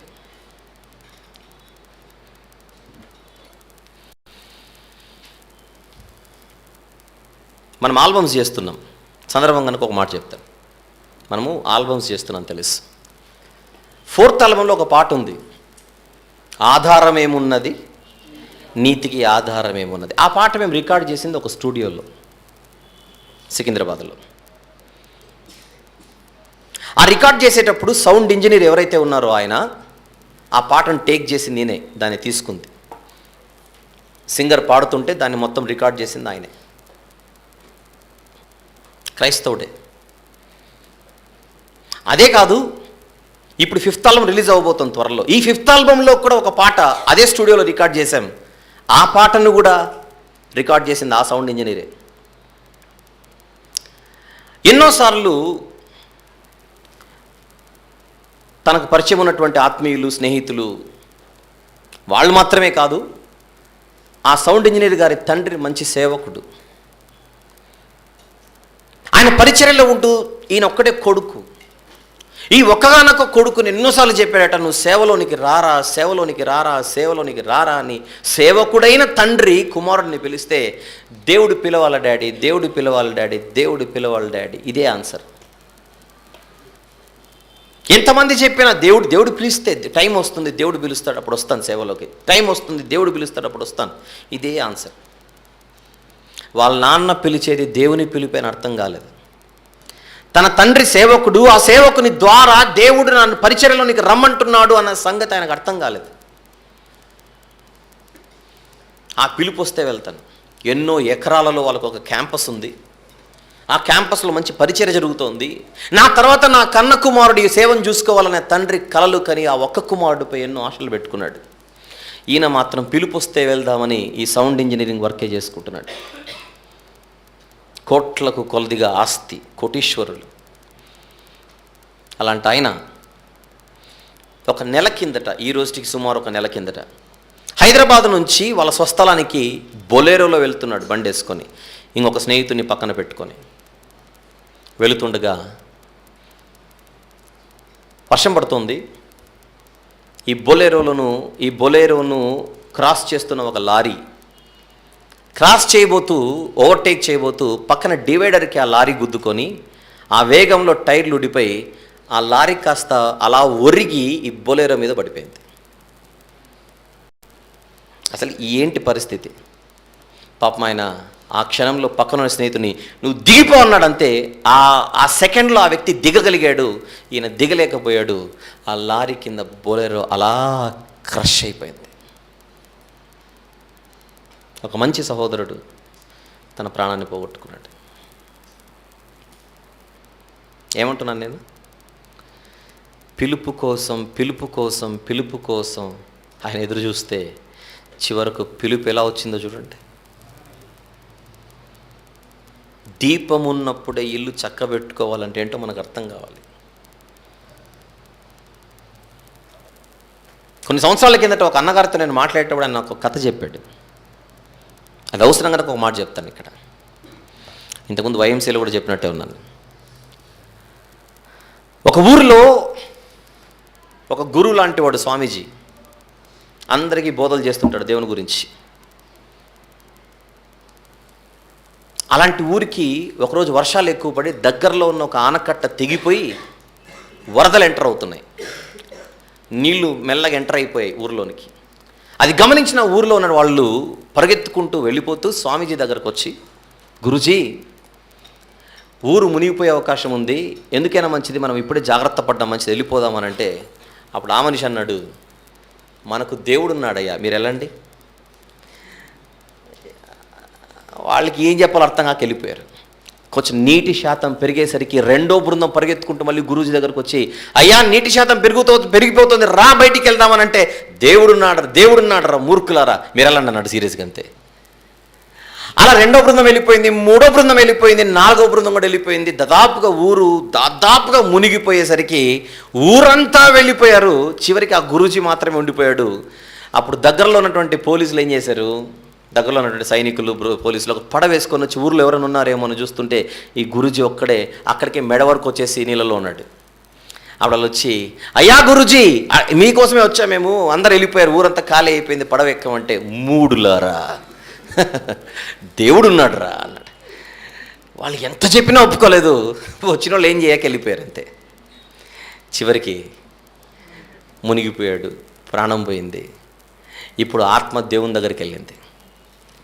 ఈ గురూజీ దేవుని దగ్గర నిలబడి కొట్లాడుతున్నాడట. ఇప్పుడు ఏం దేవుడు స్వామి నువ్వు, నీ పేరు చెప్పి ఊర్లందరికీ బోధలు చేసేవాడిని నేను, ఊరు మునుగుతుంటే అందరూ వచ్చి చెప్పారు నాకు, వచ్చేవయ్యా అంటే నువ్వు ఉన్నావని నీ గురించి గొప్పగా చెప్పాను, ఎందుకు ఈరోజు నన్ను చంపి ఇలా ప్రాణం తీసేసుకున్నావు అంటే అప్పుడు దేవుడు అన్నాడు, ఒరే ప్రపంచంలో నీకంటే మూర్ఖుడు ఇంకొకడు ఉండడు. ఆనకట్ట తెగి నీళ్లు ఊరిలోకి వచ్చేటప్పుడు ఫస్ట్ ఒక గ్రూప్ వచ్చిందా నీ దగ్గరికి అంటే, వచ్చిందని, అలా పంపింది నేనే అన్నాడు దేవుడు. రెండో గ్రూప్ వచ్చింది కదా, వాళ్ళని పంపింది నేనే. అలా 3, 4 చివరికైనా నీకు మనసు మారుతుందేమో, నీ మూర్ఖత పోతుందేమో అని పోలీసులు వచ్చారు కదా పడవ వేసుకుని, వాళ్ళని పంపింది కూడా నేను. ఇన్నిసార్లు పంపిన తర్వాత కూడా నువ్వు రాకపోతే నీ చావుకు నువ్వు కారణం అవుతావు, కానీ నేనెందుకు కారణం అవుతాను?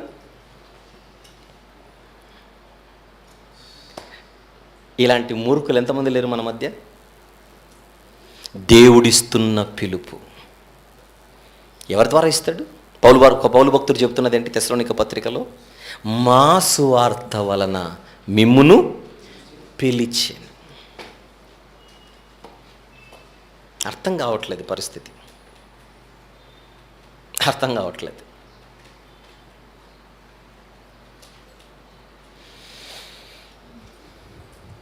కానీ ఆయన పిలుపులోని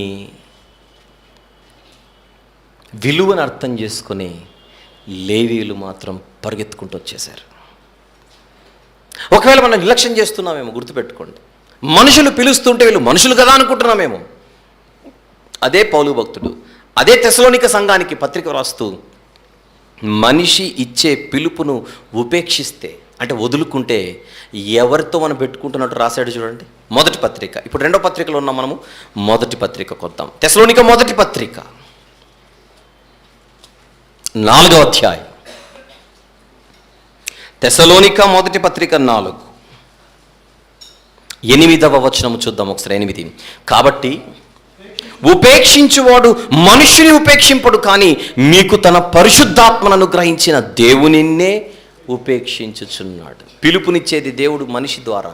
ఆ మనిషిని ఉపేక్షిస్తే దేవుణ్ణి ఉపేక్షిస్తున్నట్టే అన్నాడు చూడండి అక్కడ. సమూయేలు మొదటి గ్రంథం 8వ అధ్యాయం. నువ్వు వృద్ధుడవైపోయావయ్యా సమూయేలు, ఇక నువ్వు వద్దు అని ఇశ్రాయేలీయులు అన్నప్పుడు దేవుడు దాని గురించి ఏం మాట్లాడుతున్నాడో చూద్దాం. 7వ వచనంలో, అందుకు యెహోవా సమూయేలుకు సెలవిచ్చినదేమనగా, జనులు నీతో చెప్పిన మాటలన్నిటి ప్రకారము జరిగించుము, వారు నిన్ను విసర్జింపలేదు గాని తమ్మును ఏలకుండా నన్నే విసర్జించి ఉన్నారు. తమను ఏలకుండా నన్నే విసర్జించి ఉన్నారు. సమూయేలు నిన్ను విసర్జిస్తే నన్ను విసర్జించినట్టే అంటున్నాడు చూడండి అక్కడ. నిన్ను విసర్జిస్తే నన్ను విసర్జించినట్టే. ఈ మాటలు వింటున్న మీలో ఎవరైనా ఇంకా దేవుడు పిలుస్తాడేమో అని ఎదురు చూస్తూ మీరు ఈ జీవితాన్ని వ్యర్థం చేసుకుంటున్నారేమో. బహుశా ఈరోజు మీకు అందుతున్నది పిలుపేనేమో. ఒకప్పుడు లేవీయులు తప్పు చేశారు, 100% కరెక్ట్. కానీ దేవుడు వారికి అవకాశం ఇచ్చాడు ఈ పిలుపు ద్వారా. అందుకున్నారు, ముందుకు వచ్చేశారు. దేవుడు వారిని మెచ్చుకున్నాడు, కౌగిలించుకున్నాడు.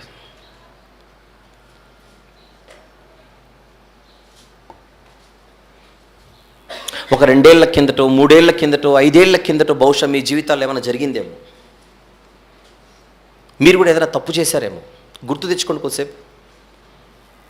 మీ జీవితాలలో కూడా మీరు ఏదైనా దేవునికి నచ్చని విషయం ఏదైనా మీరు చేశారేమో, తొట్టిల్లారేమో, తప్పుడడుగు వేశారేమో.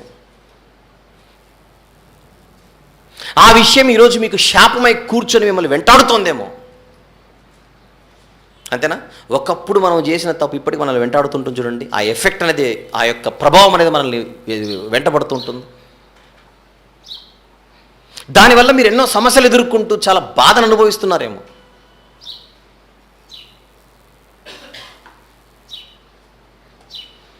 అలాగైతే ఒకనాడు మోషే గారి ద్వారా ఎలాగైతే దేవుడు వారికి పిలుపునిచ్చి రండి మీ గతాన్ని నేను పాతేస్తానన్నాడు, బహుశా ఈరోజు ఈ చిన్న దాసుడి ద్వారా మీ అందరికీ ఆ పిలుపునిస్తున్నాడేమో దేవుడు. నీ గతాన్ని నేను పాతేస్తాను, నువ్వు వస్తే. ఇది నువ్వెందుకు పిలుపు అనుకోకూడదు? తప్పును తెలుసుకోకుండా అలాగనే బతికేస్తూ నువ్వు ముందుకు వెళ్తున్నావేమో. కొన్ని సందర్భాల్లో మన తప్పులు కూడా మనకు అర్థం కావు. మనం తప్పు చేసామన్న సంగతి కూడా మనకు అవగాహన ఉండదు. కానీ ఇలాంటి మాటలు నీ యొద్దకు వస్తున్నప్పుడు నీకు అది జ్ఞాపకానికి వస్తే నీకు చాలా మంచిది. లేవీయులకు జ్ఞాపకానికి వచ్చినట్టుగా ఈరోజు మనందరికీ మన తప్పులు జ్ఞాపకానికి వచ్చి, అయ్యో నేను తప్పు చేశాను కానీ దేవుడు నన్ను పిలుస్తున్నాడని పిలుపుని అందుకొని మనం పరిగెత్తితే, ఆ రోజు లేవీయులను స్వీకరించిన దేవుడు నిన్ను నన్ను ఎందుకు స్వీకరించాడో చెప్పండి. శపించబడిన లేవీయులను దేవుడు తన సేవ కోసం ఎందుకు ఎన్నుకున్నాడంటే ఇందుకు ఎన్నుకున్నాడు. మనకు కూడా శాపం అంటుకుంది, మన జీవితాలు కూడా శాపం చుట్టుకుంది. కానీ దాని నుండి బయటపడడానికి దేవుడే అవకాశం ఇస్తాడు. ఎవరికిచ్చినట్టుగా, లేవీయులకు ఇచ్చినట్టుగా. ఇది మొదటి అడుగు, గుర్తుపెట్టుకోవాలి. దేవుడు మనల్ని ఏర్పరచుకోవాలి అంటే, దేవుడు మనల్ని ఎన్నుకోవాలి అంటే, మన జీవితంలో చేయవలసిన మొదటి పని ఆయన పిలుపు వినగానే, ఆయన పిలుపు మన చెవిన పడగానే అలా అందుకొని పరిగెత్తుకుంటూ ఆయన దగ్గరికి వెళ్ళిపోవాలి. దేవుడు మనల్ని వాడుకోవాలంటే మనం వేయవలసిన మొదటి అడుగిది.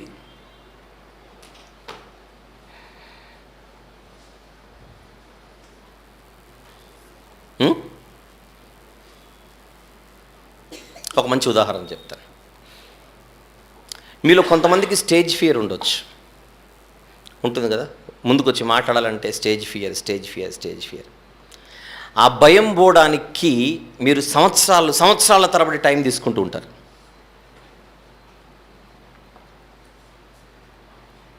తీరా మీరు స్టేజ్ ఎక్కుదామనే టైంకి మీ టైం అయిపోతే, అంటే మీకు ఇప్పుడే స్టేజ్ ఫియర్ పోయింది, కానీ అక్కడ స్టేజ్ రెడీ అయింది. క్లెమెంట్ అన్న చెప్పాడు కదా ఇందాక, మనకు సమాధులు కూడా స్థలం దొరుకుతుంది త్వరలో అని. మనం జీవితాన్ని ఎంత వ్యర్థపరుచుకుంటామో చూడండి. మీరు చాలామంది ప్రార్థన చేయడానికి ముందుకు రావట్లేదు. అంటే మీకు దేవునితో మాట్లాడడం అంత ఆసక్తి లేదు. ఒక మాట చెప్తాను, మీరు ఈ వాక్యం కోసం ఇంత పరిగెత్తుకుంటూ వచ్చారు కదా, ఇదే స్థలంలో యాప్రాల్లో ఇదే వారంలో మొన్న 17వ తారీఖున, ఈరోజు డేట్ ఎంత, 22, అంటే మొన్న 17వ తారీఖున సంఘ ప్రార్థన జరిగింది తెలుసా? ఇక్కడే ఎంతమంది వచ్చారో చెప్పనా? 6 మంది. ఇక్కడే 6 మంది.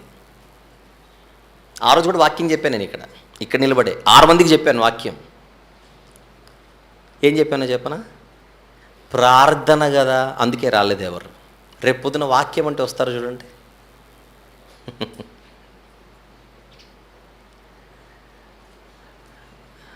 ఎందుకు రాలేకపోయారు మీరు? ప్రార్థనకి ఎందుకు రాలేకపోయారు? చాలా దూరమనా? మళ్ళీ ఇప్పుడు వచ్చారుగా. మీకు వాక్యం అంటే దగ్గర అనిపిస్తోంది, ప్రార్థన అంటే దూరం అనిపిస్తుంది. మీకు బాంబు వేలే మాట, ఒక మాట చెప్పిన గుండెల్లో, ప్రార్థన అంటే మనము దేవునితో మాట్లాడటం, వాక్యం అంటే ఆయన మనతో మాట్లాడటం. ఈ విషయం చెప్పమంటారా? ఆయనతో మాట్లాడడానికి మనకు ఆసక్తి లేకపోతే మనతో మాట్లాడడానికి కూడా ఆయన కూడా ఇంట్రెస్ట్ ఉండదు. బైబిల్ ఆయన సూత్రం చెప్పమంటారా? మీరు నా తట్టు తిరిగితే నేను మీ తట్టు తిరిగేదను. ప్రార్థన అంటే మనం ఆయన తట్టు తిరగడం. పోనీ రెఫరెన్స్లు కావాలంటే ఇస్తాను, నాకు పనే ఉంది, ఇస్తాను కంపల్సరీగా. జకర్యా గ్రంథం అంటే రాసుకోండి, ఎప్పటికైనా ఏదో ఒక రోజు చంద్రుడు సూర్యుడు అన్నీ ఒక కక్షలోనికి వచ్చినప్పుడు మీకు ఇది గుర్తొస్తుందేమో అని. జకర్యా గ్రంథం 1వ అధ్యాయము 3వ వచనం చూద్దాం.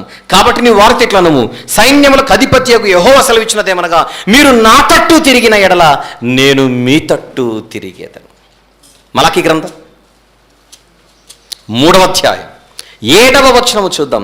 మీ పితరుల నాట నుండి మీరు నా కట్టడలను గైకొనక వాటిని త్రోసివేసితిరి, అయితే మీరు నా తట్టు తిరిగిన ఎడల నేను మీ తట్టు తిరుగుదును. సడన్గా ప్రార్థన గుర్తొచ్చి ఎత్తుకున్నాను. అది ప్రార్థన అంటేనే ఆసక్తి లేని వాళ్ళు చాలామంది ఉన్నాం చూడండి. మనం ఇక్కడ ప్రార్థనే కదా, ఇంట్లో చేసుకుంటే సరిపోదు.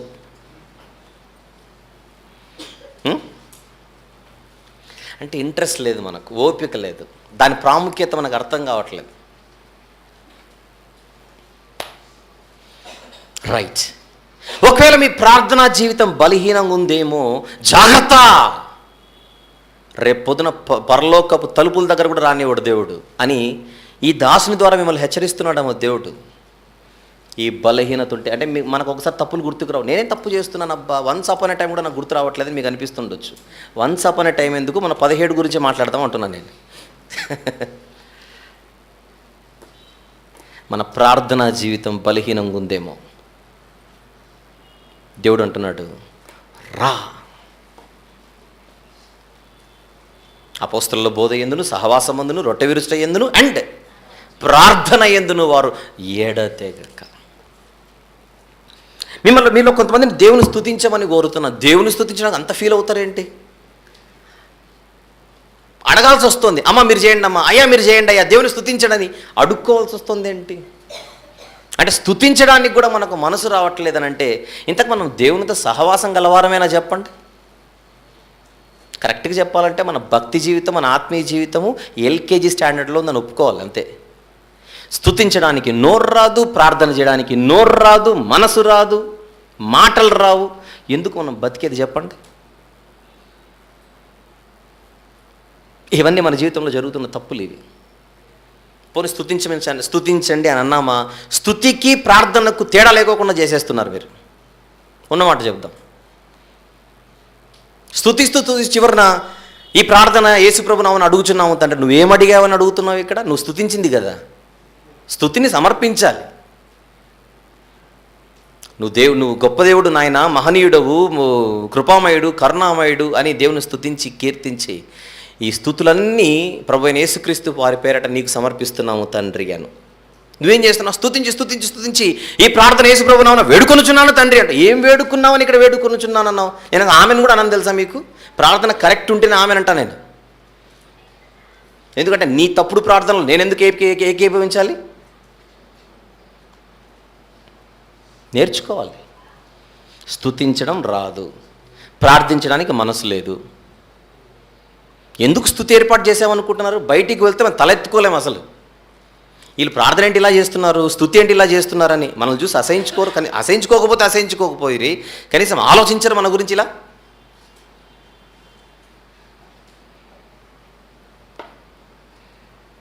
మీ వ్యక్తిగత ప్రార్థనా జీవితాలు బలపడాలంటే సంఘ ప్రార్థన, ఎందుకు ఈసారి నేను చెప్తున్నా, అబ్రహాం కూడా మనం చెప్పినట్టే ఉన్నాను. ఇక మీద సంఘ ప్రార్థన నేను ఎప్పుడుంటే అప్పుడే పెట్టండి, ఖచ్చితంగా నేను వస్తాను. మొన్న కూడా వర్షంలో తడుచుకుంటూ పరిగెత్తుకుంటూ వచ్చాను, వేరే చోటు ఉన్నాను, లేదు సంఘ ప్రార్థనకి వెళ్ళాలి, నేను లోకల్గా ఉన్నాను, పరిగెత్తుకుంటూ వచ్చి ఇక్కడ కూర్చున్నాను వచ్చి.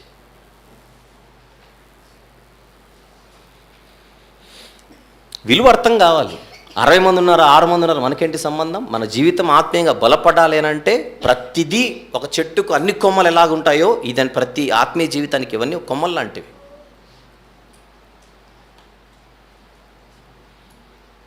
ఇన్ని వాక్యాలు వింటున్నారు కదా, 2 మాటలు మీరు కూడా వచ్చి మాట్లాడమంటే మాట్లాడరే. రండి మాట్లాడండి, రండి 4 మాటలు చెప్పండి అంటే మీరేమంటున్నారు? టైం వస్తుందన్నా. ఏంటైనా రావాలి? దేవుడు పిలుపునివ్వాలన్న. ఆయన పిలుపుస్తే ఎలా ఉంటుంది? ఇందా చెప్పాను, ఇచ్చేదే పిలుపు. నేను 100 సార్లు అడిగాను అంటే దేవుడు అడిగిస్తున్నట్టే గుర్తుపెట్టుకోండి. రా తమ్ముడు, రా బ్రదరు, రా అన్న, మాట్లాడమ్మా, చెల్లి, అక్క నేను పిలుస్తున్నా అంటే అర్థం ఏంటి? దేవుడు తన సేవకుని ద్వారా మీకు పిలుపునిస్తున్నాడు, రండి రండి రండి రండి. మీరేమంటున్నారు? Time time time time. పోవడమే ఇంకేముంటుంది చెప్తున్నా నేను.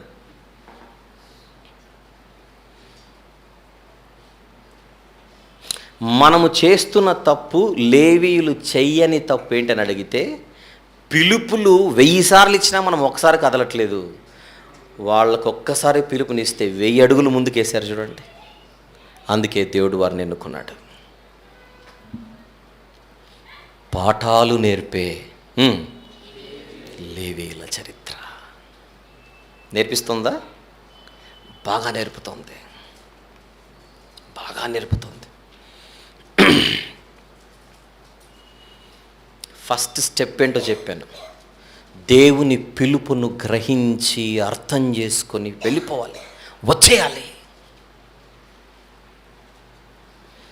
బయట సామెత ఉంటుంది, ఆలస్యమే అమృతం ఏమవుతుందట, విషయం అవుతుందట. అదేమో నాకు తెలియదు, కానీ ఇది మాత్రం 100కు 100% విషయం. నువ్వు తడువు చేసే కొద్దీ నువ్వు నష్టపోతావు, నువ్వు ఆలస్యము చేసే కొద్దీ నువ్వు నష్టపోతావు. జాగ్రత్త. కాలమును బట్టి చూచితే మీరు బోధకులై ఉండాలి, కానీ ఇంకా పాలు తాగవలసిన వాళ్ళ మాదిరే ఉన్నాడని పౌలు గారు లేదా హెబ్రీ పత్రిక వ్రాసినటువంటి భక్తులు అంటున్నాడంటే ఉద్దేశం ఏంటి? ప్రోగ్రెస్ లేదు. వెయిట్ అండ్ సీ, చూద్దాం చూద్దాం చూద్దాం చూద్దాం చూద్దాం. అప్పుడు దేవుడు చాప చుట్టేద్దాం చుట్టేద్దాం చుట్టేద్దాం ఫిక్స్ అయిపోతాడు అంతే.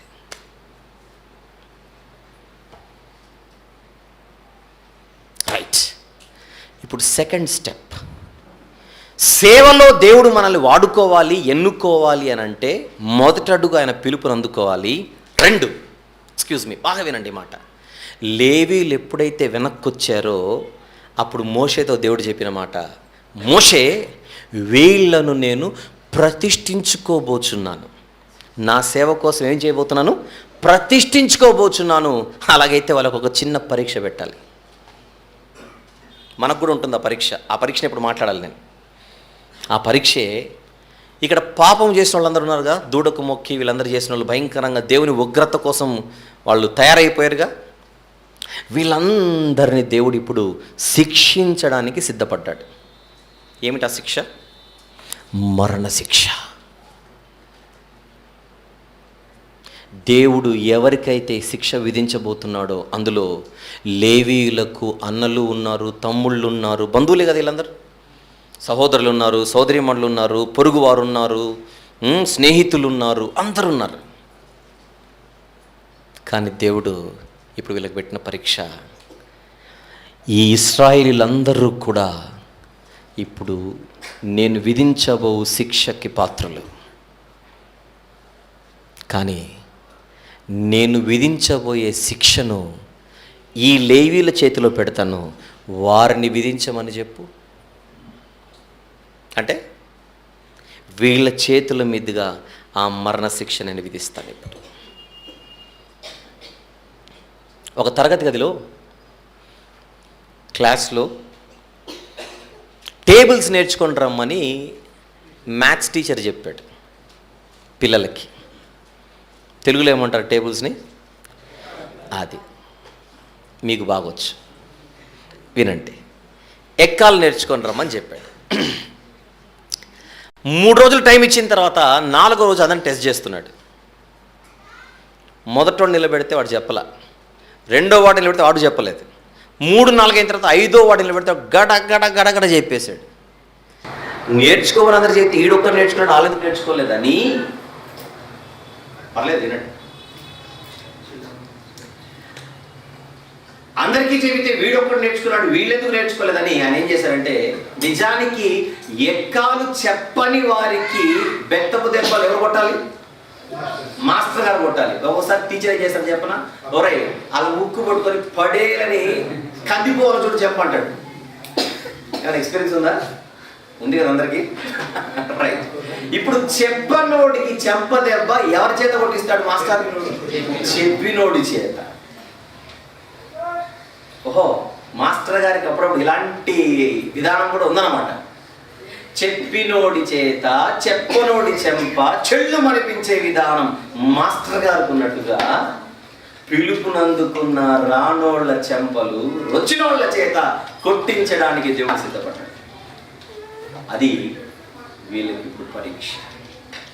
ఒకసారి చూసారా, ఫ్రెండ్స్కి కొట్టమంటే అలా అంటారు అనమాట. అనేసరికి ఒరే వాడి చెంప కందిపోతలేదు, నన్ను కొట్టమంటావు నిన్నంటే అప్పుడు కొట్టమని షాట్ అడిగి పగలే సుక్కలంటే అప్పుడు కనపడతారు. అలాగే లేవీయులకు దేవుడు పెట్టిన పరీక్ష బెత్తపు దెబ్బలు కాదు, చెంప దెబ్బలు కాదు, మరణ శిక్ష. ఈ మరణ శిక్షను నువ్వు విధించాలంటున్నాడు. ఎవరితో? లేవీయులతో. ఇది సెకండ్ స్టెప్ వాళ్ళకి ఇచ్చినది. మీరు చేయవలసిన పని, ఇప్పుడు నేను మిమ్మల్ని ప్రతిష్ఠించుకోవాలంటే అనుబంధాలనేటువంటి బాంధవ్యాలను గీత దాటి సేవలోకి వచ్చిన తర్వాత మనకు అడ్డుపడేది మొట్టమొదటి సెంటిమెంట్స్. గుర్తుపెట్టుకో, మనం సేవలోనికి రావాలంటే పిలుపునందుకొని లోపలికి వచ్చిన తర్వాత, దేవుని పిలుపునందుకొని లోపలికి వచ్చిన తర్వాత నెక్స్ట్ మనకు ఎదురయ్యే ఛాలెంజే మన ఇంటోళ్ళు, మన బంధువులు, మన బంధాలు, మన బాంధవ్యాలు. ఇవన్నీ అడ్డుపడతాయి. చూడండి, దేవుడు మనల్ని ఎన్నుకోవాలంటే ఆ గీత దాటాలి. ఆ గీత దాటాలి.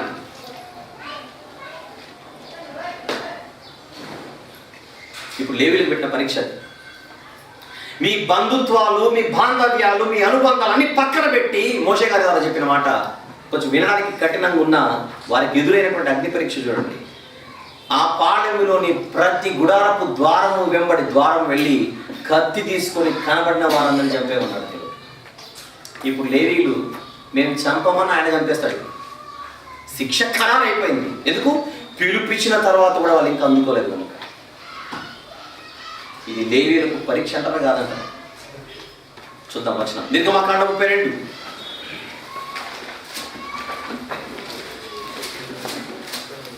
నిర్గమకాండం 32 26 మనం చూసాం కదా, మళ్ళీ చదువుకుందాం.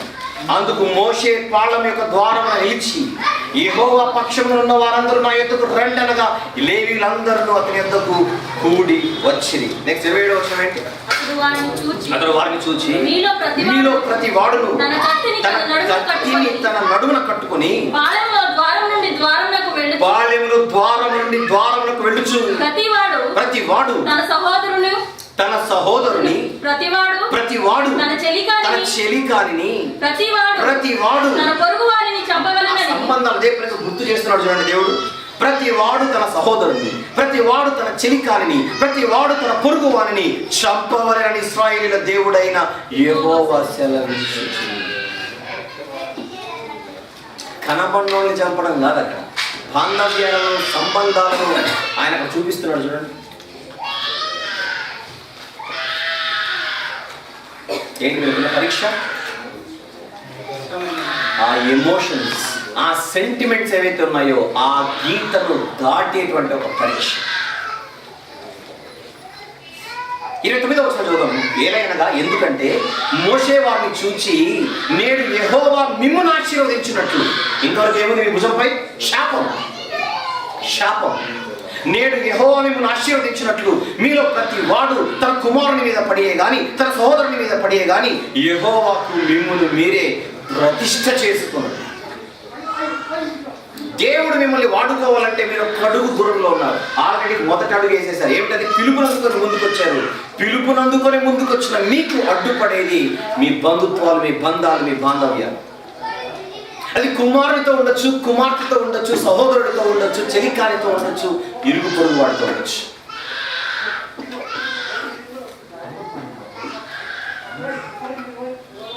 కానీ దాన్ని నువ్వు దాటగలిగినప్పుడే నువ్వు నాకు వాడబడతావు. అర్థం చేసుకుంటున్నారు లేదా పాయింట్? దేవుడు ఎప్పుడు వాడుకుంటాడు మనల్ని? ఈ గీతను దాటాలి. ఆ గీతను దాటినప్పుడే దేవుడు మనల్ని ఎన్నుకునేది. పిలిచాడు కదా వచ్చాడు కనుక వాడుకుంటాడంటే కాదు. వచ్చిన తర్వాత దేవుడు మీకు పెట్టేదే ఒక పరీక్ష. ఆ పరీక్షలో ఎదురుగా కనిపించేదే నీ కుటుంబీకులు, నువ్వు ప్రేమించేవాడు. అలాగని లేవీయులు చెప్పినట్టు నేను చంపేమని చెప్పట్లేదు దేవుడు, కానీ నీ మనసులో మొదటి స్థానం మాత్రం నువ్వు ఎవరికి ఇచ్చి తీరాలి? దేవుడికి ఇచ్చి తీరాలి. కొన్ని సందర్భాల్లో నీ కన్న తండ్రి అడ్డుపడతాడేమో, నీ కన్న తల్లి అడ్డుపడుతుందేమో, నువ్వు కట్టుకున్న వారు అడ్డుపడతారేమో, నువ్వు కన్నవారు అడ్డుపడతారేమో, నీ తోబుట్టులు అడ్డుపడతారేమో, నీ బంధువులు నీ రక్త సంబంధికులు అడ్డుపడతారేమో. కానీ ఇవన్నీ జరిగినా నా కోసం బ్రతకడానికి నువ్వు దృఢలేసి చేంజ్ చేసుకుంటే అప్పుడు వాడుకుంటానంటాడు దేవుడు. ఇది చేశారా? 28వ వచనంలో చూద్దాం. 28వ వచనం, లేవీయులు మోషే మాట చొప్పున చేయగా ఆ దినమున ప్రజలలో ఇంచుమించు 3,000 మంది.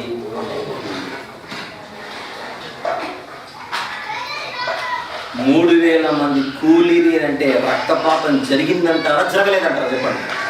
జరిగింది. ఇది లేవీయుల చరిత్రలోని 2వ హింసాత్మక ఘటన. ఒకప్పుడు వీళ్ళ మూల పురుషుడు ఎవరైతే ఉన్నారో లేవి అనేటువంటి గోత్రకర్త, ఆయన కూడా కత్తి పట్టుకొని మారణకాండని సృష్టించాడు. వీళ్ళు కూడా మారణకాండని సృష్టించారు. కానీ ఆ మారణకాండ అన్నది వారికి శాపాన్ని తీసుకొని వస్తే, ఈ మారణకాండ అన్నది వీరికి ఆశీర్వాదాన్ని తీసుకొని వచ్చింది. ఏమన్నాడు 29వ వచనంలో? దేవుడు మిమ్మును ఆశీర్వదించున్నట్లు అన్నాడా? అన్నాడు. దేవుడు మిమ్మును ఆశీర్వదించున్నట్లు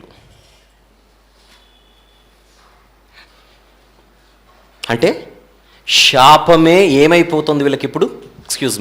శాపమే ఏమైపోతుంది ఇప్పుడు? ఆశీర్వాదం.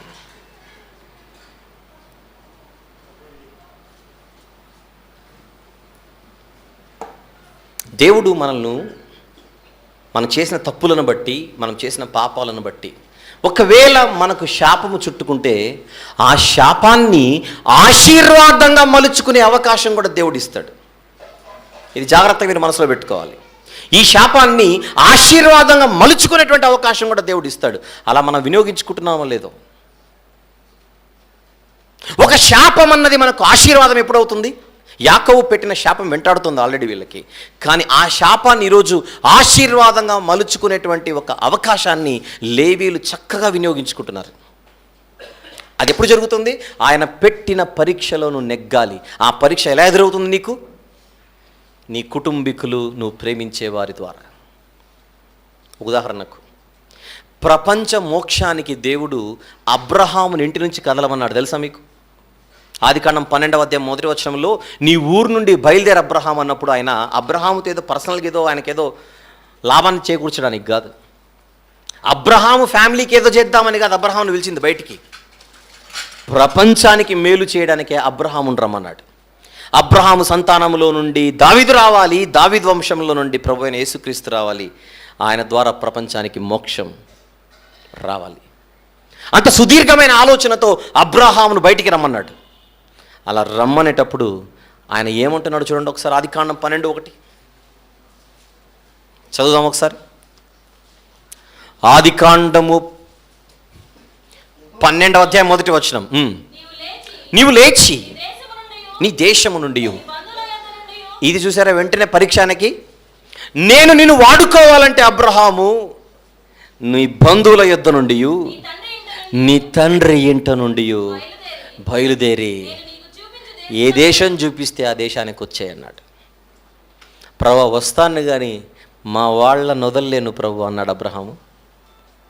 అందరికీ అలా వదలమంటాడని చెప్పట్లేదు నేను, కానీ మనకు బైబిల్ నేర్పిస్తున్న పాఠం, దేవుడు నిన్ను వాడుకోవాలి అంటే, సెల్ ఫోన్ ఏమో సైలెంట్లో పెట్టండి ఎవరిదో, దేవుడు నిన్ను ఎన్నుకోవాలి అంటే, దేవుడు నిన్ను వాడుకోవాలి అంటే నువ్వు ఖచ్చితంగా ఈ పరీక్షను ఎదుర్కోవాలి. నిన్ను ఇబ్బంది పెట్టే బంధాలు నీ జీవితంలో ఉంటాయేమో, వాటి కోసం నువ్వు దేవుని విడిచిపెడితే దేవుడు నిన్ను వాడుకోడు. లేవీయులు నెగ్గారా? నెగ్గారు. ఒకరోజు పేతురు గారు యేసు దగ్గరకు వచ్చి ఇదే మాట గుర్తు చేస్తున్నాడు. అయ్యా నీ కోసం అందరినీ విడిచిపెట్టేశాం, సమస్తాన్ని విడిచిపెట్టేశామంటే ఆయన ఏమంటున్నాడు చూడండి. ఇప్పుడు మార్కు సువార్త 10వ అధ్యాయం 28 నుంచి 31 వచనములు. పేతురు, ఇదిగో మేము సమస్తమును విడిచిపెట్టి నేను వెంబడించితేమని ఆయనతో చెప్పసాయనందుకు యేసు ఇట్లా, నేను నా నిమిత్తమును సువార్త నిమిత్తమును ఏంటినైనను, అన్నదమ్ములనైనను, అక్కచెల్లెండ్రనైనను, తల్లిదండ్రులనైనను, పిల్లలనైనను, భూములనైనను విడిచినవాడు ఇప్పుడు ఇహమందు హింసలతో పాటు నూరంతలుగా ఇండ్లను, అన్నదమ్ములను, అక్కచెల్లెలను, తల్లులను, పిల్లలను, భూములను రాబో లోకమందు నిత్యజీవను పొందునని మీతో నిశ్చయముగా చెప్పుచున్నాను. ఎస్, కొన్ని సందర్భాలలో వీటిని జయించగలిగితే, విడిచిపెట్టమంటే గాలికి వదిలేసి మనం బయటకు వచ్చేయాలని కాదు. ఇక్కడ ప్రయారిటీ, ప్రాధాన్యత, ఎవరి కోసమో దేనికోసమో నేను దేవుని విడిచిపెడతాననేటువంటి పరిస్థితి మీకు దాపరించకూడదు. అలాగైతే దేవుడు వాడుకోడు. అంతేనా? అమ్మ ఇబ్బంది పెట్టొచ్చు, నాన్న ఇబ్బంది పెట్టొచ్చు, పిల్లలు ఇబ్బంది పెట్టొచ్చు, కట్టుకున్న వాళ్ళు ఇబ్బంది పెట్టొచ్చు, ఎవరైనా ఇబ్బంది పెట్టొచ్చు. కానీ వాటన్నిటిని నువ్వేమనుకోవాలి? పరీక్షలు అనుకోవాలి. ఆ పరీక్షలను ఎదుర్కొని, పరీక్షలను పూర్తి చేసి, పాస్ అయి, విజయుడివై నువ్వు చూపించాలి. అందుకే దేవుడు ఏం చేశాడు? వారిని ప్రతిష్ఠించుకున్నాడు. ఇది రెండవ హింసాత్మక ఘటన. ఏం తెచ్చిపెట్టింది వీళ్ళకి? ఇది ఆశీర్వాదం. శాపాన్నే ఆశీర్వాదంగా మలుచుకున్న లేవీయుల చరిత్ర ఇది. లేవీయుల చరిత్ర ఇది. రైట్. ఈ సందర్భంగా ఒక మాట చెప్తాను నేను మీకు. ఐగుప్తు నుండి ఇశ్రాయేలును బయటికి తీసుకొని వచ్చినప్పుడు దేవుడు, ఐగుప్తు నుండి ఇశ్రాయేలును బయటికి తీసుకొని వచ్చినప్పుడు దేవుడు ప్రపంచ ప్రజల మధ్య మీరు నాకు స్వకీయ ప్రజలు, యాజక రూపమైనటువంటి రాజ్యం అని వారికి ఒక కితాబ్ ఇచ్చాడు. అది చదువుకుందాం ఒకసారి. నిర్గమకాండం 19. నిర్గమకాండము 19వ అధ్యాయం. నిర్గమకాండం 19వ అధ్యాయం 6వ వచనం చూద్దాం. మీరు నాకు యాజక రూపమైన రాజ్యముగాను పరిశుద్ధమైన జనముగా ఉందిరని చెప్పుము. అంటే సమస్త భూమి నాది. ఏమంటున్నాడు నెక్స్ట్ మాట? మీరు నాకు యాజక రూపమైన రాజ్యం అన్నాడు. బాగా వినండి ఇక్కడ మాట. ఒక 2 కీలకమైన విషయాలు చెప్తాను ఇక్కడ. మనం ఎలాంటి పాయింట్ మాట్లాడుకుంటారో మీకు అర్థమవుతుంది. ఐగుప్తు నుండి వీళ్ళని తీసుకొని వచ్చినప్పుడు ప్రపంచ ప్రజలందరి మధ్య ఇశ్రాయేలుని ఆయన వేరుపరిచాడు. ఇశ్రాయేలుని ఎన్నుకున్నాడు. ఇశ్రాయేలు అందరినీ చూసి మీరు నాకు యాజకులు అన్నాడు ఇక్కడ 6వ వచనంలో. మీరు నాకు యాజక రూపమైన రాజ్యం అన్నాడా? ఇశ్రాయేలుని చూసి మీరు నా సేవకులు, మీరు నా యాజకులు, నేను ఏర్పరచుకున్న వాళ్ళు.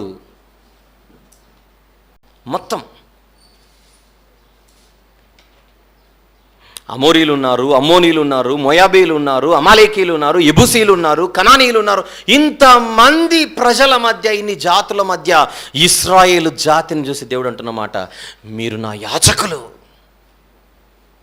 12 గోత్రాల వారికి ఆ బిరుదునిచ్చాడు, మీరు నా యాజకులని. కానీ ఇప్పుడు ప్రపంచ ప్రజలందరినీ ఫిల్టర్ చేసి 12 గోత్రాల వారిని ఎన్నుకున్నాడు. ఒకప్పుడు నిర్గమకాండం 19లో. కానీ ఇప్పుడు 12 గోత్రాల వారిని ఫిల్టర్ చేసి లేవీలను ఎన్నుకుంటున్నాడు ఆయన యాజకులుగా. మీకు అర్థమవుతుందా? ఫిల్టరింగ్ అర్థమవుతుందా మీకు ఇక్కడ? ప్రపంచ ప్రజల్ని ఫిల్టర్ చేస్తే ఎవరు వచ్చారు ఈయనకి? దేవునికి. నా ఉద్దేశం ఇశ్రాయేలీలు వచ్చారు.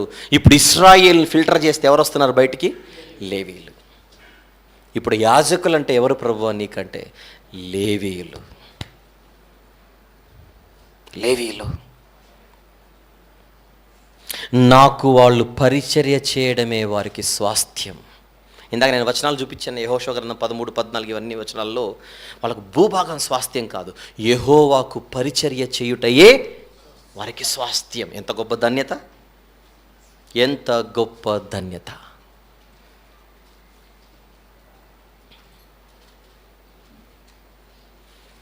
అక్కడితో అయిపోలేదు.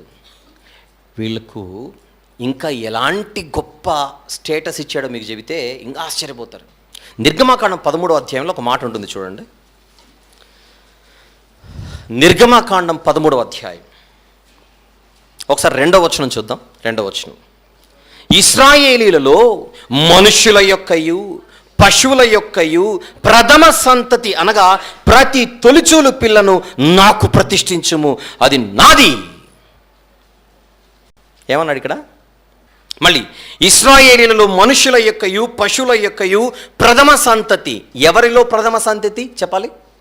ఇశ్రాయేలీలలో ప్రథమ సంతతి అంటే మొత్తం 12 గోత్రాల వారిలో ప్రథమ సంతతి అనగా ప్రతి తొలిచూలు పిల్ల నాకు ప్రతిష్ఠించుము, అది నాది అన్నాడు. అంటే రూబేనీయుల కుటుంబాలలో ప్రతి తొలి సంతతి, అంతేనా? నఫ్తాలి కుటుంబాలలో ప్రతి తొలి సంతతి, షిమ్యోను కుటుంబాలలో ప్రతి సంతతిలో ప్రతి కుటుంబంలో ఉన్న ప్రతి మొదటివాడు, మొదటి బిడ్డ ఏంటి? నాది అన్నాడు దేవుడు. ఇది 13వ అధ్యాయం నిర్గమాకాండం. ఐగుప్తు నుంచి బయటకు వచ్చి రాబోతున్న తొలి దినాలు అవి.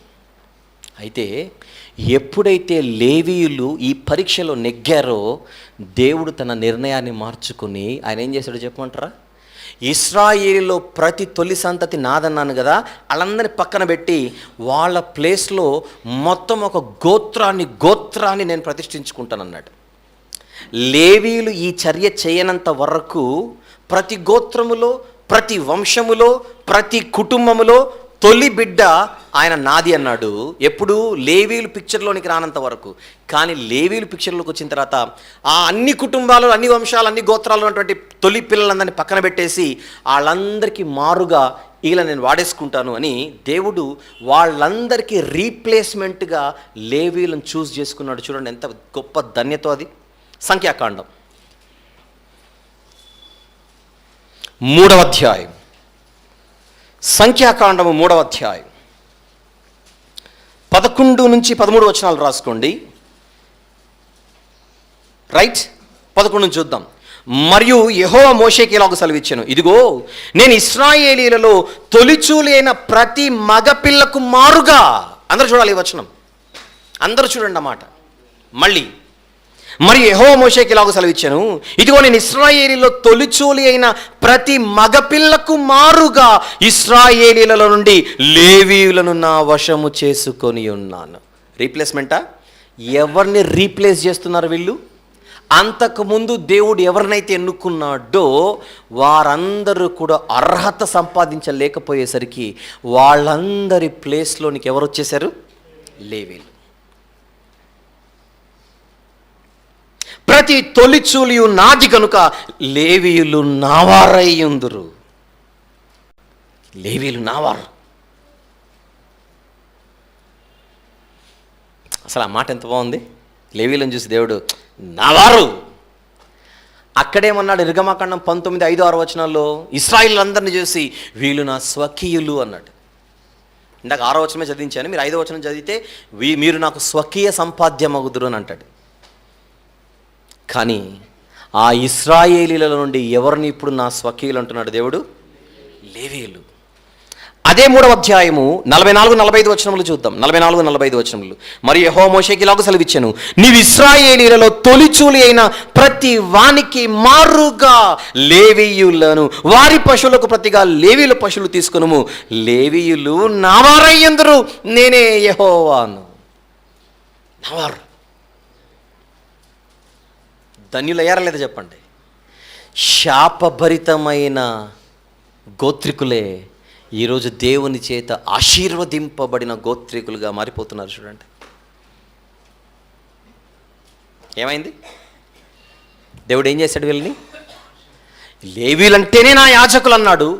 ఇశ్రాయేలీలే నా యాజకులని చెప్పిన దేవుడు నిర్గమాకాండం 19లో ఆ ఇశ్రాయేలీలు లేవీయులు స్పెషల్ అన్నాడు. ఒకప్పుడు ప్రపంచ ప్రజల మధ్య ఇశ్రాయేలు స్పెషల్ అని, ఇప్పుడు మాత్రం ఇశ్రాయేలీల మధ్య లేవీయులు స్పెషల్ అన్నాడు.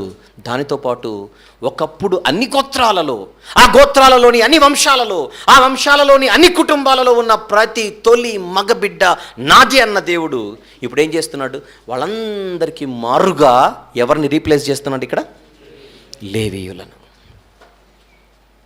హెచ్చిస్తున్నాడా లేదా చెప్పండి లేవీయుల్ని? బాగా. ఇప్పుడు ఇంకొక గొప్ప సంగతి చెప్పమంటారా? యాకోబు గారు వీళ్ళని శపించి ఏం చేశాడు? చెదరగొట్టాడు. అంతేనా? యాకోబు గారు ఏం చేశారు? వీళ్ళని చెదరగొట్టాడు. చెదరగొట్టబడడం అన్నది లేవీయులకు శాపం. కానీ దేవుడు ఆ చెదరగొట్టబడడాన్ని కూడా ఆశీర్వాదంగా మలిచేశాడు. మలిచి ఏం చేశాడు? మీరు ఏ ప్రాంతంలో ఉన్నా, ఎక్కడ చెదిరిపోయినా అక్కడ ప్రజలకు వాక్యం నేర్పించాల్సింది మీరే అని చెప్పాడు. ఇది ఎంత గొప్పదాన్నితో చూడండి. ద్వితీయోపదేశకాండం 33, ద్వితీయోపదేశకాండము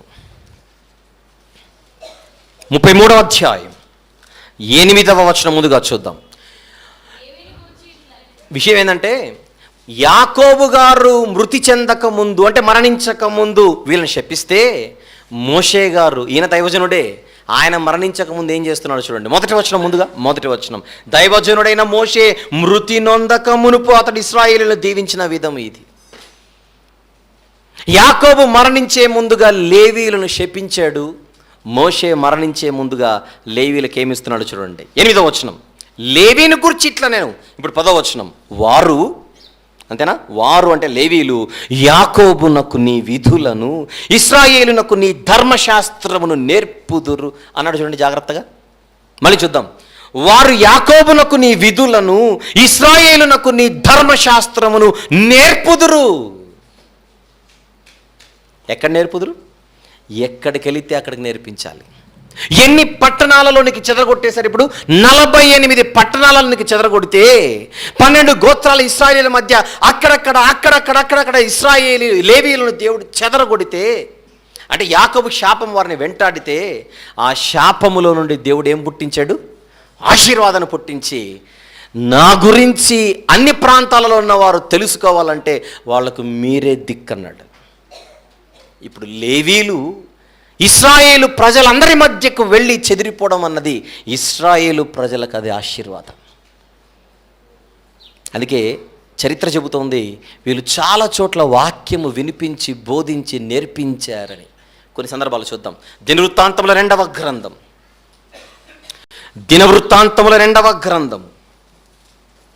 17వ అధ్యాయం. యూదారాజైన యెహోషాపాతు దినములవి.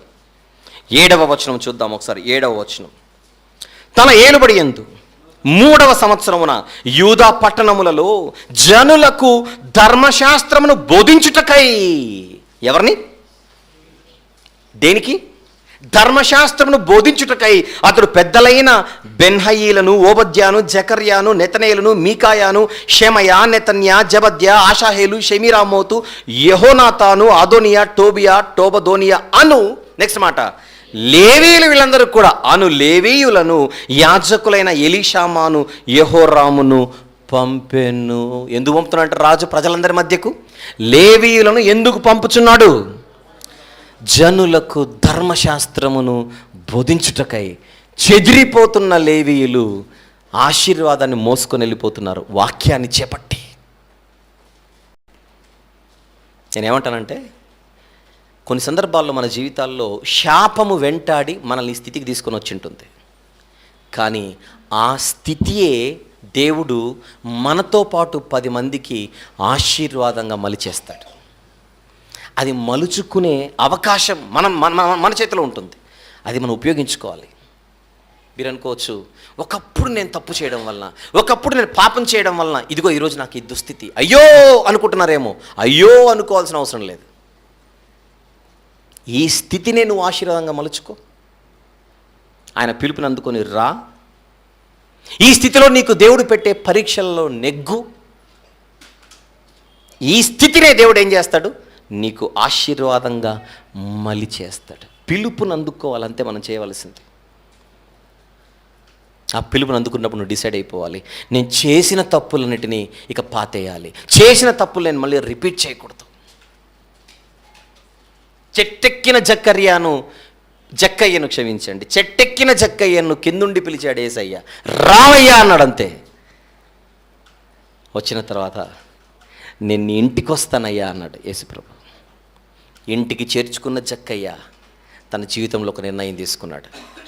నేను ఎవరి యొద్దనైనను అన్యాయముగా నేను తీసుకొని ఉంటే 4 గంటలు తిరిగి ఇచ్చేస్తాను. నా ఆస్తిలో సగం బీదలకిస్తాను. ఎందుకు ఆ నిర్ణయం తీసుకున్నాడు జక్కయ్య? యేసయ్య పిలుపును విని అతనిలో కలిగిన మార్పు.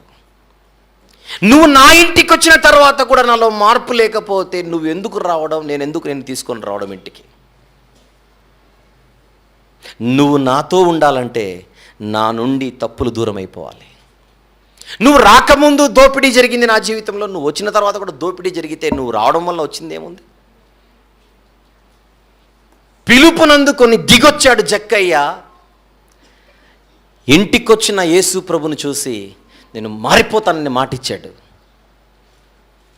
పిలుపునందుకున్నవాడు మారాలి, మారి రావాలి, చేసిన తప్పులను పాతేయాలి. జక్కయ్య వలే, లేవీయుల వలే. అప్పుడు యేసు అన్న మాట ఏంటి? ఇతడును అబ్రహాము కుమారుడే, నేడు ఈ ఇంటికి రక్షణ వచ్చింది. ఎప్పుడు అబ్రహాము కుమారుడయ్యాడు జక్కయ్య? తప్పులను విడిచిపెట్టినప్పుడు. అంతేనా? మనం దేవుని సన్నిధికి రావచ్చు, తప్పులు విడిచిపెట్టకపోతే అబ్రహాము పిల్లలం కాలేం, అపవాది పిల్లలుగానే బతికేస్తాం.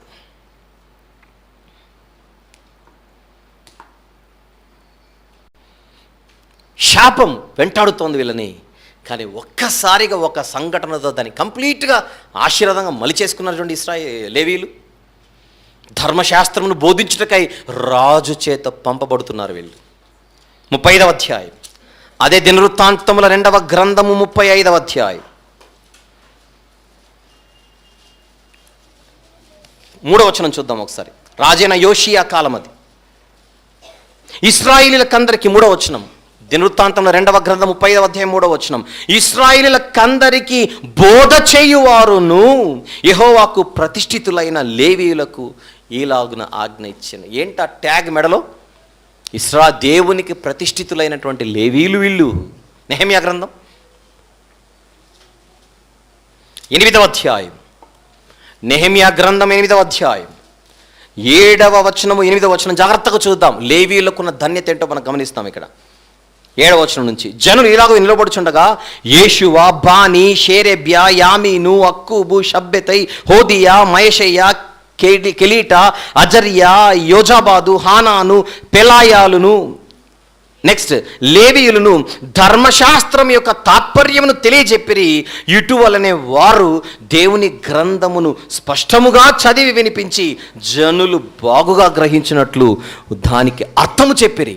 ఎప్పుడైతే లేవీయులు వాక్యాన్ని వివరంగా చెప్పి అర్థము చెప్పారో జనులందరూ ధర్మశాస్త్ర గ్రంథపు మాటలు విని ఏడవడం మొదలుపెట్టారట. అంత గొప్పగా చెప్పారు లేవీయులు, అంత గొప్పగా చెప్పారు.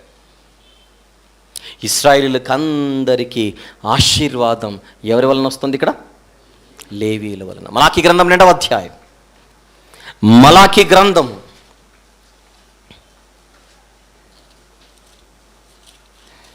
2వ అధ్యాయం 4 నుంచి 7 వచనములు రాసుకోండి.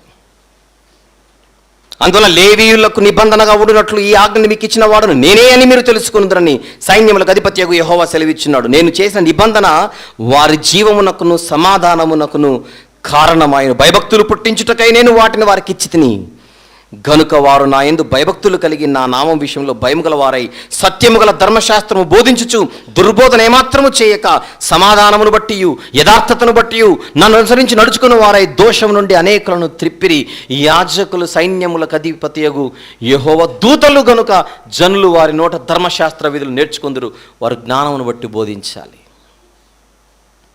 లేవీయులకు దేవుడిచ్చిన ఉన్నతమైన స్థితి.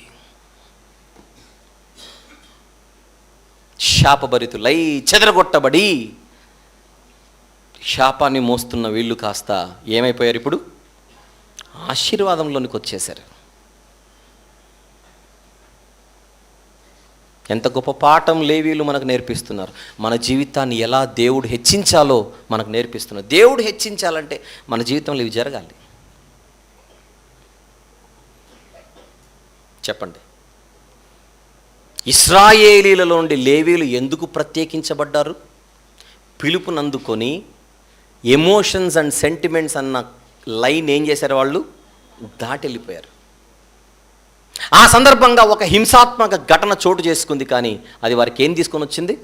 ఆశీర్వాదం. పైపెచ్చు అన్ని గోత్రాలలో, అన్ని వంశాలలో, అన్ని కుటుంబాల్లో ఉన్నటువంటి మగపిల్లలకు మారుగా దేవుడు వీరిని ఎన్నుకున్నాడు. ఇప్పుడు అది మాత్రమే కాదు, యాకోబు పెట్టిన శాపం, మీరు చెదరగొట్టబడెదరు అంటే ఆ శాపాన్ని దేవుడు ఏంగా చేసేసాడు, ఇప్పుడు ఆశీర్వాదంగా మలిచి మీరు ఎక్కడికి వెళ్ళినా ప్రజలకు మీరే దిక్కు అవుతారు వాక్యం చెప్పడానికి. అలా నిలబెట్టేశాడు. ఇది రెండవ హింసాత్మక ఘటన.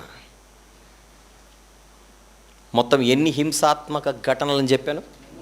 3. ఆ 3 ఎన్ని అయిపోయాయి? 2 అయిపోయాయి. ఇక చివరిది, ఇశ్రాయేలీలు కనాను దేశానికి దగ్గర అవుతున్న రోజుల్లో మోయాబు ప్రాంతానికి దగ్గరయ్యారు. మనసు పెట్టి వినండి, చివరిది. మోయాబు ప్రాంతానికి వాళ్ళు దగ్గరయ్యారు. మోయాబు ప్రాంతానికి దగ్గర అయినప్పుడు మోయాబు రాజు అయినటువంటి బాలాకు భయపడిపోయి బిలాం అనేటువంటి ఒక సోదెగాడిని పిలిపించి వీళ్ళని శపించమని చెబితే బిలాముకు దేవుని భయం పట్టుకొని పబ్లిక్లో వారిని శపించడానికి భయపడ్డాడు. పైపెచ్చు మధ్యలో గాడిద చేత దేవుడు అతనికి బోధ చేయించాడు. అప్పుడు బిలాము డబ్బు పిచ్చి పట్టి లోబి అయి డబ్బు కోసం ఇతను చేసిన పని బాలాకుకు ఒక బోధ చేశాడు. ఏంటా బోధ? ప్రకటన గ్రంథంలో ఉంటుంది, తీసి చదవండి. బాలాకుకు అతను చేసిన బోధ ఏంటి? ప్రకటన గ్రంథం 2వ అధ్యాయం 14వ వచనం చూద్దాం ఒకసారి. అయినను నేను నీ మీద కొన్ని తప్పిదములు మోపవలసి ఉన్నది. అవేమనగా విగ్రహములకు బలిచిన వాటిని తినునట్లును జారత్వము చేయునట్లును ఇశ్రాయేలీలకు ఉరియొడ్డుమని బాలాకునకు నేర్పిన బిలాము బోధన అనుసరించి వారు నీలో ఉన్నారు. అంటే ఒకనాడు బిలాము బాలాకుకు ఏం బోధించాడు అక్కడ చెప్పబడుతోంది. విగ్రహాలకు అర్పించిన వాటిని తినే విషయంగా వాళ్ళని ప్రేరేపించాలి, అంతకంటే ముందు జారత్వము చేసేలా నువ్వు ప్రేరేపించాలని బాలాకుకు బిలాము బోధ నేర్పిస్తే మోయాబు రాజైన బాలాకు మోయాబు స్త్రీలను ఇశ్రాయేలీలకు ఎర్రగా వేశాడు. ఆ ఎర్రకు పడిపోయిన బలహీనులు భయంకరమైన వ్యభిచారం చేస్తూ మోయాబు స్త్రీలతో దేవునికి దొరికిపోయారు. అప్పుడు దేవుడు భయంకరమైన తెగులను పంపించి ఒక్క రోజులోనే వేలకు వేలు పిట్టలు రాలిపోయినట్టుగా ఆ తెగులుకు వాళ్ళు బలైపోతుంటే అప్పుడు ఒక వ్యక్తి ఇశ్రాయేలీయుడు ఒక మిద్యాను స్త్రీని తీసుకొని ప్రజలందరి ఎదుట తన గుడారంలోనికి వెళ్ళి వ్యభిచారం చేయడానికి సిద్ధపడుచుండగా అది చూసి అహరోను అనేటువంటి ప్రధాన యాజకుడి యొక్క మనవడు, అతని పేరు ఫీనెహాసు, అది చూసి భరించలేక వెంటనే ఒక ఈట తీసుకొని వెళ్ళి ఆ ఇద్దరిని ఒక్క పొడుచుతోనే ఒక్క షాట్తోనే ఆ ఇద్దరిని చంపడం జరుగుతుంది. ఒకటే ఈటతో ఒకటే పోటుతో ఆ ఇద్దరిని చంపేస్తాడు. ఎప్పుడైతే ఫీనెహాసు వాళ్ళిద్దరిని చంపేస్తాడో పరలోకం నుంచి వచ్చిన తెగులు కాస్త ఆగిపోతుంది. ఎందుకు ఆగిపోయింది అని పరిశీలిస్తే అప్పుడు దేవుడు ఫీనెహాసు గురించి ఒక మాట చెబుతాడు. అదే, ఇశ్రాయేలీలలో నేను ఓర్వలేనిది ఫీనెహాసు కూడా ఓర్వలేకపోయాడు, నేను సహించలేనిది ఫీనెహాసు కూడా సహించలేకపోయాడు. అసలు నా పట్ల ఫీనెహాసుకున్న ఆసక్తి నన్ను ఇంప్రెస్ చేసేసింది మోషే. నేను ఫీనెహాసు యొక్క చర్య నన్ను ఆకట్టుకుంది. కానీ ఇక్కడ కూడా రక్తం చిందింపబడింది, ఇద్దరి రక్తం చిందింపబడింది. ఇది కూడా ఒక హింసతోనే కూడుకున్నది. కానీ దేవుడు చూసినది ఫీనెహాసులోని పరితాపం. ఆ పాపాన్ని చూసి తట్టుకోలేకపోయాడు. నేను ఏదైతే చూసి భరించలేకపోతున్నానో, నేను ఏదైతే చూసి ఓర్వలేకపోతున్నానో ఫీనెహాసు కూడా అదే చేశాడు. ఫీనెహాసు ఎవరు? ఒక లేవీయుడు. ఆ లేవీయులలో అహరోను వంశానికి చెందినవాడు, అహరోను మనవడు. ఎప్పుడైతే లేవీయులలో ఫీనెహాసు స్పెషల్, మళ్ళీ ప్రపంచ ప్రజల మధ్య ఇశ్రాయేలీలు స్పెషల్, ఇశ్రాయేలీలలో లేవీయులు స్పెషల్, లేవీయులలో ఫీనెహాసు స్పెషల్. అప్పుడు దేవుడు ఇంకొక నిర్ణయం తీసుకొని, నేను ప్రపంచ ప్రజలందరి మధ్య ఇశ్రాయేలీలను హెచ్చించాను, ఇశ్రాయేలీల మధ్య లేవీయులను హెచ్చించాను, ఇప్పుడు లేవీయుల మధ్య ఫీనెహాసును అతని సంతతిని హెచ్చించబోతున్నాను అని అనౌన్స్మెంట్ చేశాడు పరలోకం నుంచి. చూద్దాం ఒకసారి అనౌన్స్మెంట్ ఏంటో చూద్దాం. సంఖ్యాకాండం 25వ అధ్యాయం, సంఖ్యాకాండము 25వ అధ్యాయం. మీరు మొదటి నుంచి 13 వచనాలు రాసుకోవాలి సందర్భ పరిచయం కోసం. మొదటి నుండి 13 వచనములు. కానీ 6 నుంచి చూద్దాం. ఇదిగో మోషే కనుల ఎదుట ప్రత్యక్షపు గుడారం యొక్క ద్వారమునొద్ద ఏడ్చుచుండిన ఇశ్రాయేలీయుల సర్వ సమాజం యొక్క కనుల ఎదుట ఇశ్రాయేలీలో ఒక్కడు తన సహోదరుల యొద్దకు ఒక మిద్యాను స్త్రీని తోడుకొని వచ్చెను. యాజకుడైన అహరోను మనవడును ఎలియాజరు కుమారుడైన ఫీనెహాసు అది చూచి సమాజం నుండి లేచి ఏటిని చేత పట్టుకొని పడకచోటికి ఆ ఇశ్రాయేలీని వెంబడి వెళ్ళి ఆ ఇద్దరిని అనగా ఆ ఇశ్రాయేలీని ఆ స్త్రీని కడుపులో గుండా దూసుకొని పోనట్లు పొడిచెను. అప్పుడు ఇశ్రాయేలు నుండి తెగులు నిలిచిపోయాను. 10వ వచనం 9వ వచనం 24,000 మంది ఆ తెగులు చేత చనిపోయారు. అప్పుడు యెహోవా మోషేకి ఇలాగ ఆజ్ఞిచ్చెను, యాజకుడైన అహరోను మనుమడును ఎలియాజరు కుమారుడైన ఫీనెహాసు వారి మధ్య నేను ఓర్వలేని దానిని తాను ఓర్వలేకపోవటం వలన ఇశ్రాయేలుల మీద నుండి నా కోపం మళ్లించెను గనుక నేను ఓర్వలేకయుండియు ఇశ్రాయేలును నశింపజేయలేదు. కాబట్టి నీవు అతనితో ఇట్లనము, అతనితో నేను నా సమాధాన నిబంధనను చేయుచున్నాను. అది ప్రకటన. అది నిత్యమైన యాజక నిబంధనగా అతనికి అతని సంతానమునకు కలిగి ఉండును. ఏలయనగా అతడు తన దేవుని విషయమందు ఆసక్తి గలవాడై ఇశ్రాయేలీల నిమిత్తము ప్రాయశ్చిత్తము చేశాను. లేవీయులంటేనే దేవుని పట్ల ఆసక్తి కలిగిన వారు, కానీ ఆ లేవీయులలో ఫీనెహాసుకి దేవుడంటే అమితమైన ఆసక్తి. దేవుని పట్ల మనకున్న ఆసక్తి ఫీనెహాసుకున్న ఆసక్తి ఫీనెహాసును ఎక్కడో కూర్చోబెడుతోంది చూడండి.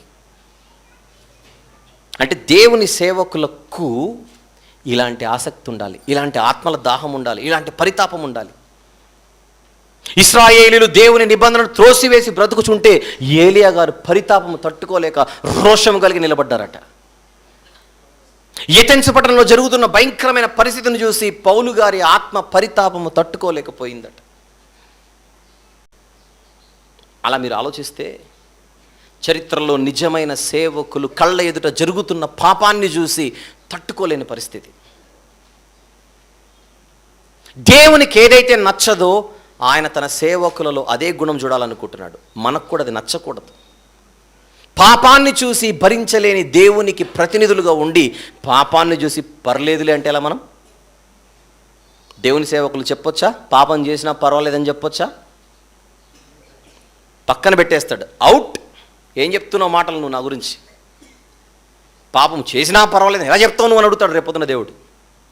ఎలా చెప్తావు నువ్వు?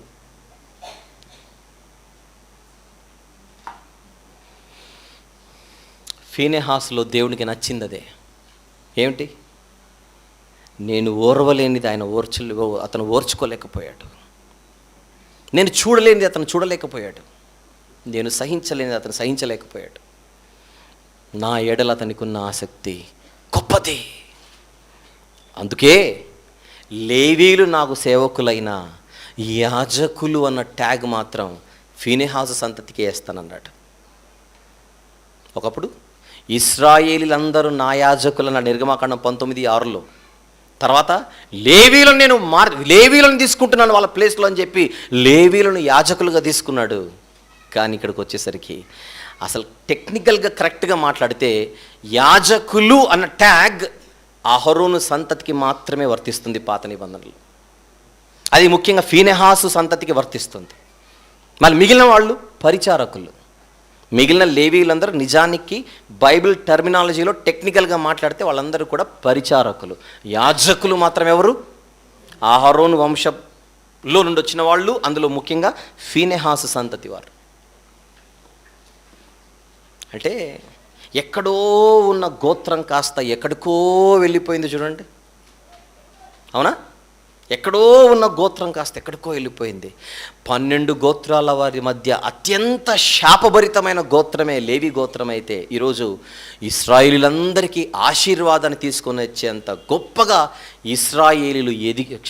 లేవీలు ఎదిగిపోవడానికి గల కారణం వాళ్ళు చేసిన మొదటి పని దేవుని పిలుపునందుకొని పశ్చాత్తాపడి పరిగెత్తుకుంటూ వచ్చారు. అది మొదటి పని. 2, వాళ్ళు చేసినది అనుబంధాలను బాంధవ్యాలను పక్కకు పెట్టి దేవుని కోసం పరుగెత్తారు. అలాగని తల్లిని, తండ్రిని, భార్యను, భర్తను, పిల్లలను విడిచిపెట్టి తిరగమని చెప్పట్లేదు. కానీ కైసరికి ఇవ్వాలి, దేవునివి దేవునికి ఇవ్వాలి. ఇప్పుడు కైసర్ అంటే ఎవరు? మన ఇంట్లో ఉన్నోళ్ళే. ఒక అమ్మలో ఒక కైసర్ ఉండొచ్చు, ఒక నాన్నలో ఒక కైసర్ ఉండొచ్చు, ఒక భార్యలో ఒక కైసర్ ఉండొచ్చు, ఒక భర్తలో ఒక కైసర్ ఉండొచ్చు, ఒక కొడుకులో, ఒక కూతురులో, ఎవరిలో మన ఇళ్ళలో వీళ్ళందరూ ఉంటారు. మనము సేవలో ఉన్నప్పుడు మనకు అడ్డు తగిలే విలన్లు ఎక్కడో ఉండరు, మన కొంపలోనే ఉంటారు, గుర్తుపెట్టుకోండి. కానీ వాటికి భయపడి నువ్వు దేవుని కోసం ముందుకు రాకపోతే లేవీయులలా గెలవలేవు, ఓడిపోతావు. ఓడిపోయి దేవుని ఎదుట పనికిరాని వాడిగా, పనికిరాని వ్యక్తిగా నిలబడిపోతావు. లేవీయులు దేవుని చేత ఎన్నుకొనబడడానికి గల కారణం వీటన్నిటిని జయించి ముందుకెళ్ళిపోయారు. వాటన్నిటితో పాటు ఫీనెహాసు యొక్క ఆసక్తి దేవుని ఇంప్రెస్ చేసేసింది. అందుకే ఇంకా హెచ్చిస్తాను. ఎప్పుడు గుర్తుపెట్టుకోండి, దేవుని పని విషయంలో, దేవుని వాక్యం విషయంలో, ఆత్మీయ జీవితం విషయంలో మీ ఆసక్తి ఎంత స్వచ్ఛంగా ఉంటే, మీ ఆసక్తి ఎంత గొప్పగా ఉంటే దేవుడిని అంత గొప్పగా వాడుకుంటాడు. కుళ్ళు, కుతంత్రాలు, కుళ్ళు, కుతంత్రాలు, అసూయలు, పగలు, ద్వేషాలు, వీటి చేత నువ్వు సేవ చేస్తానంటే అవ్వదు. ఆసక్తి హృదయ రహస్యాలు ఎరిగిన వాడికి నీ యథార్థత ఏంటో దేవునికి తెలుసు.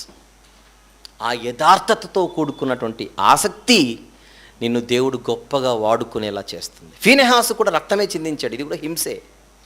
కానీ అది దేవుని దృష్టికి ఏమైంది? ఇంపైనది, లేదా నీతికరముగా కనిపించినది. మీరు దాని నెగిటివ్ షాడోలో చూడకండి, అదేంటండి విచిత్రం అని అనకండి.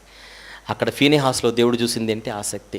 ఫీనెహాసు చర్య తీసుకోవడం వల్ల మిగిలిన వాళ్ళు బతికిపోయారు. ఎందుకంటే అప్పటికే 24,000 మంది వెళ్ళిపోయారట. ఫీనెహాసు స్టెప్ తీసుకోవడం వలన తెగులు ఆగిపోయింది, ప్రాణాలు నిలబడ్డాయి. ఇలాంటి ఆసక్తి మనకు ఉండాలి.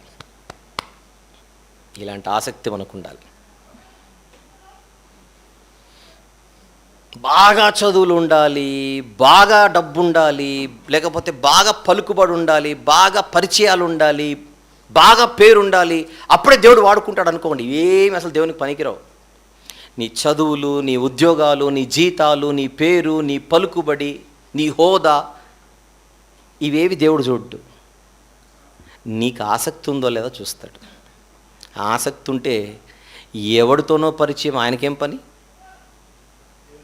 మనకున్న పరిచయాలతో దేవునికి పని లేదు. అసలు మనకు ఆయనతో పరిచయం కరెక్ట్గా ఉంటే చాలు, ఆయన అందరికీ పరిచయం చేస్తాడు.